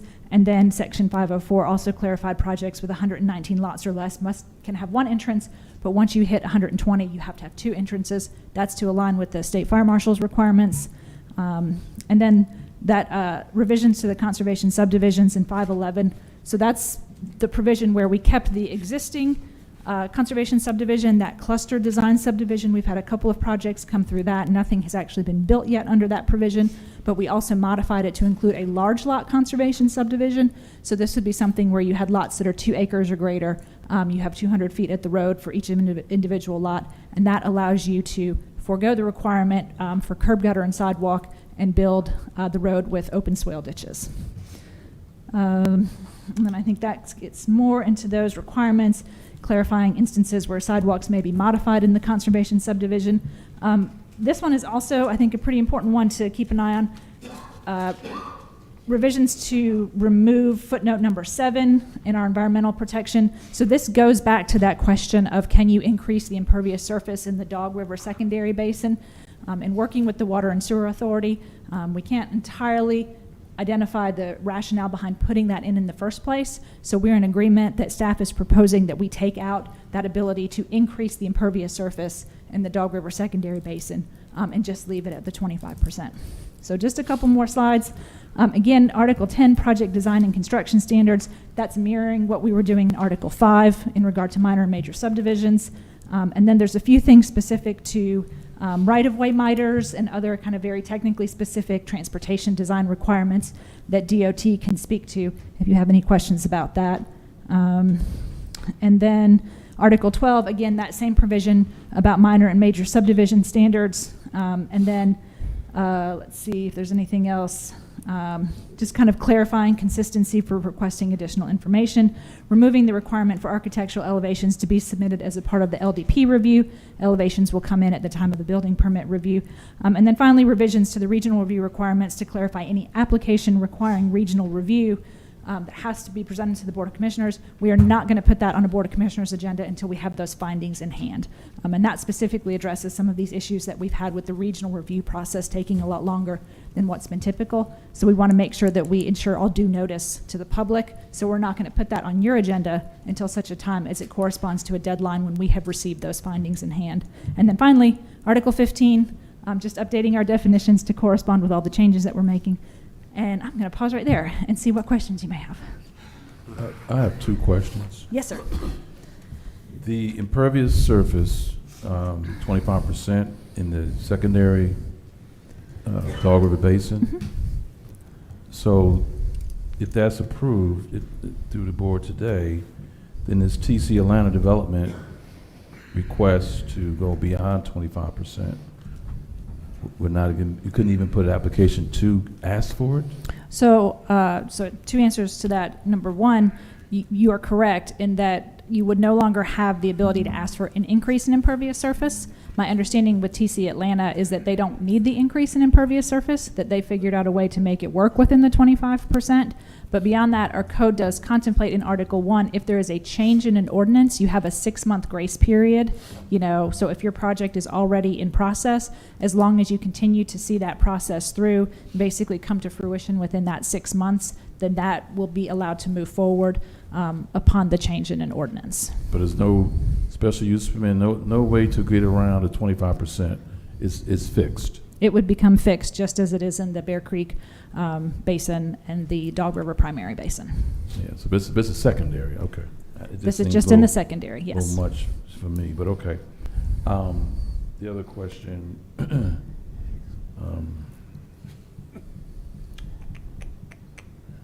sorry, I can't remember the other question now. That's okay. Oh, right, yeah.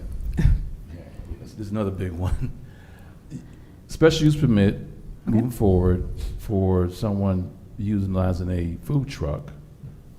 Okay. I know we explained it already downstairs. I just want to make sure everybody clear as to the impact of that change. Can you give us an example of, say the food truck is one owner and the property owner is another?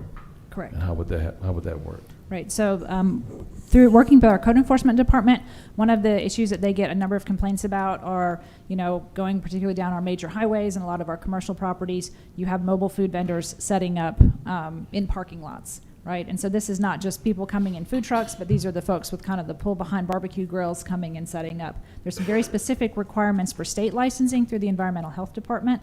And so what the code enforcement department has been trying to do is go and monitor, for those entities having a business license and having all their proper state environmental licensing. What we have discussed with code enforcement is what we will require is for a property that intends to have mobile food vendors on an ongoing basis, they have to have a special use permit for that property. So it's not specific to the vendor, it's specific to the property, so that our code enforcement department can know which properties have been approved for mobile food vendors. And then in that regard, we will be looking at things like parking, access, ingress, egress, things of that nature for where they're setting up, if they're putting up tables or anything like that, and making sure they meet all of those requirements. Individual vendors will be required to have a peddler's license through the county. And then in addition to that, they have to meet all of their environmental health regulations. When would this be implemented? So text amendments, once you adopt them, they become enforceable upon adoption. I yield. So many questions. I have one question. Yes, sir. I know you talked about a person setting up in a parking lot. The person on the parking lot has to have a special use permit. The actual person who has the food truck has to request a peddler's license. Right. The property has to have the special use permit, and then the individual vendor would be required to have a peddler's license in the county. So if that person, just say for 6 months, I'm at your location, in 6 months I move to someone else's location, what would be the requirements of me at this time? So again, we would say that 6 months would be an ongoing. It would meet that definition of ongoing. So the property owner would need to have a special use permit to have mobile food vendors on an ongoing basis. Now, we're sort of agnostic to which mobile food vendor it is, except any mobile food vendor operating in the county must have their appropriate peddler's license, and then they must meet all of the environmental health regulations for mobile food vendor.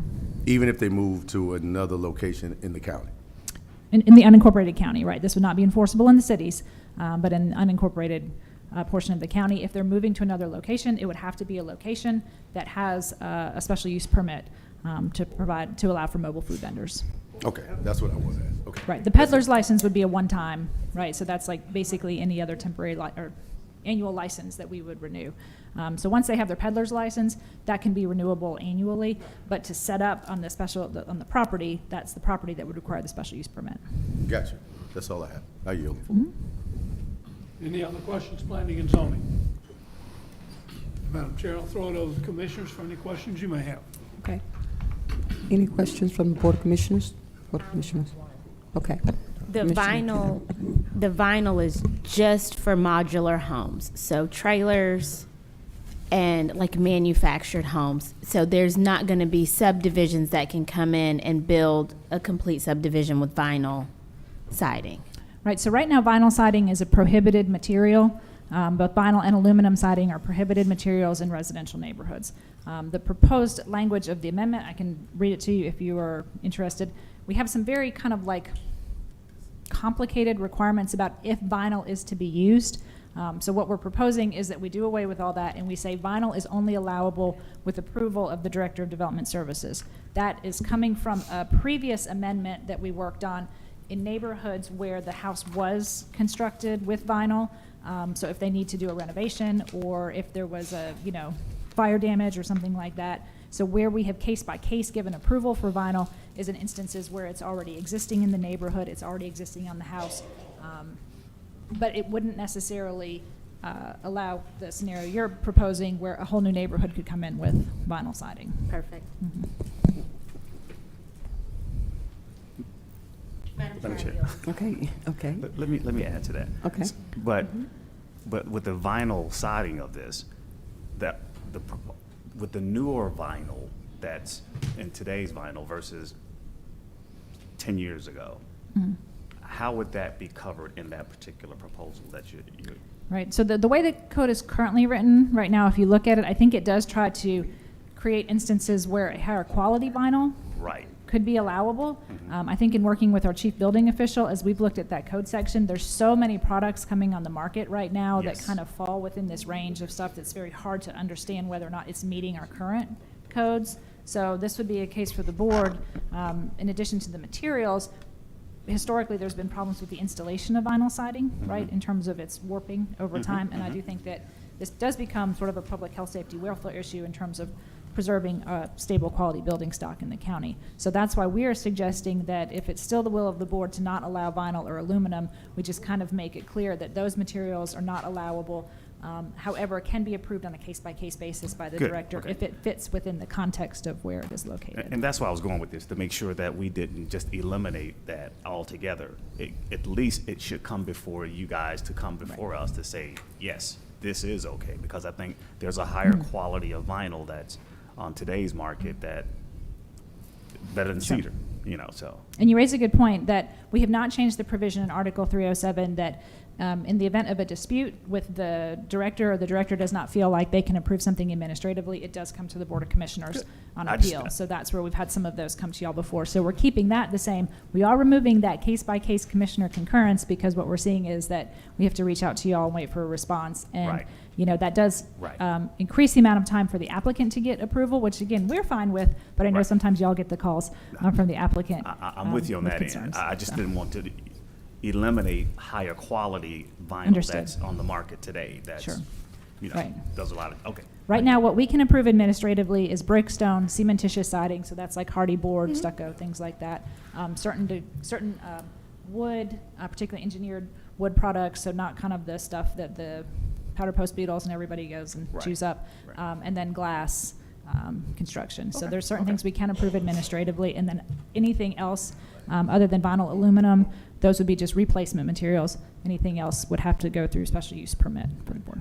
But I guess what I'm looking for, though, is that will be noted somewhere. So if an applicant decides to come through and say, I want to use vinyl, I can read our new amendments or text amendments and understand that I can at least make the request. Right.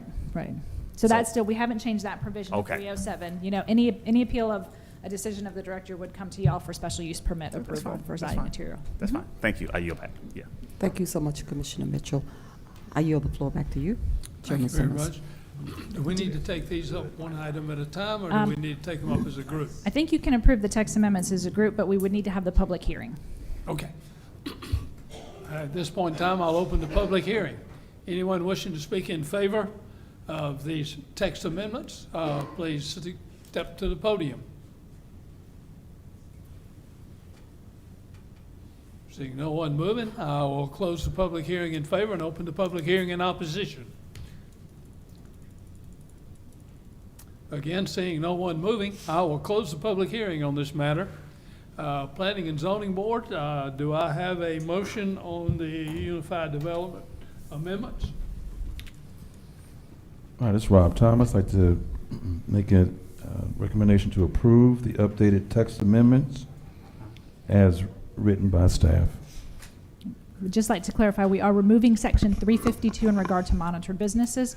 So I don't need you to restate the motion, but just wanted to say again at this time that this will include the text amendments minus the section 352 for monitored businesses, which legal will spend time further reviewing before we present to you. It's Brandon Penniman. I second that motion. I have a motion and a second. Do we have any discussion? Hearing none, a call for a vote. All in favor of approving the UDC amendments as spoken, as discussed? Thank you very much. Nobody's opposed. It's all unanimous. Madam Chairman, the UDC developments come to the board with a unanimous recommendation for approval. All right, thank you so much, Chairman Simmons. Board of Commissioners, do we have a motion to approve the UDC amendments as stated? Do we have a Madam motion? Chair, I'd like to make a motion to approve the United Development Code amendments as stated. Do we have a second? Second. We have a motion and a second on the floor. In the discussion board, we have a motion and a second. Please indicate if you approve by raising your right hand. Okay. We have 4 unanimous vote and the motion carries. We have no Thank you. opposition. Thank you. I yield the floor very back to you, Chairman Simmons. At this point in time, I declare the Planning and Zoning Board meeting adjourned. Madam Chair. This time, I declare that the Douglas County Board of Commissioners, Planning and Zoning meeting is adjourned. Thank you.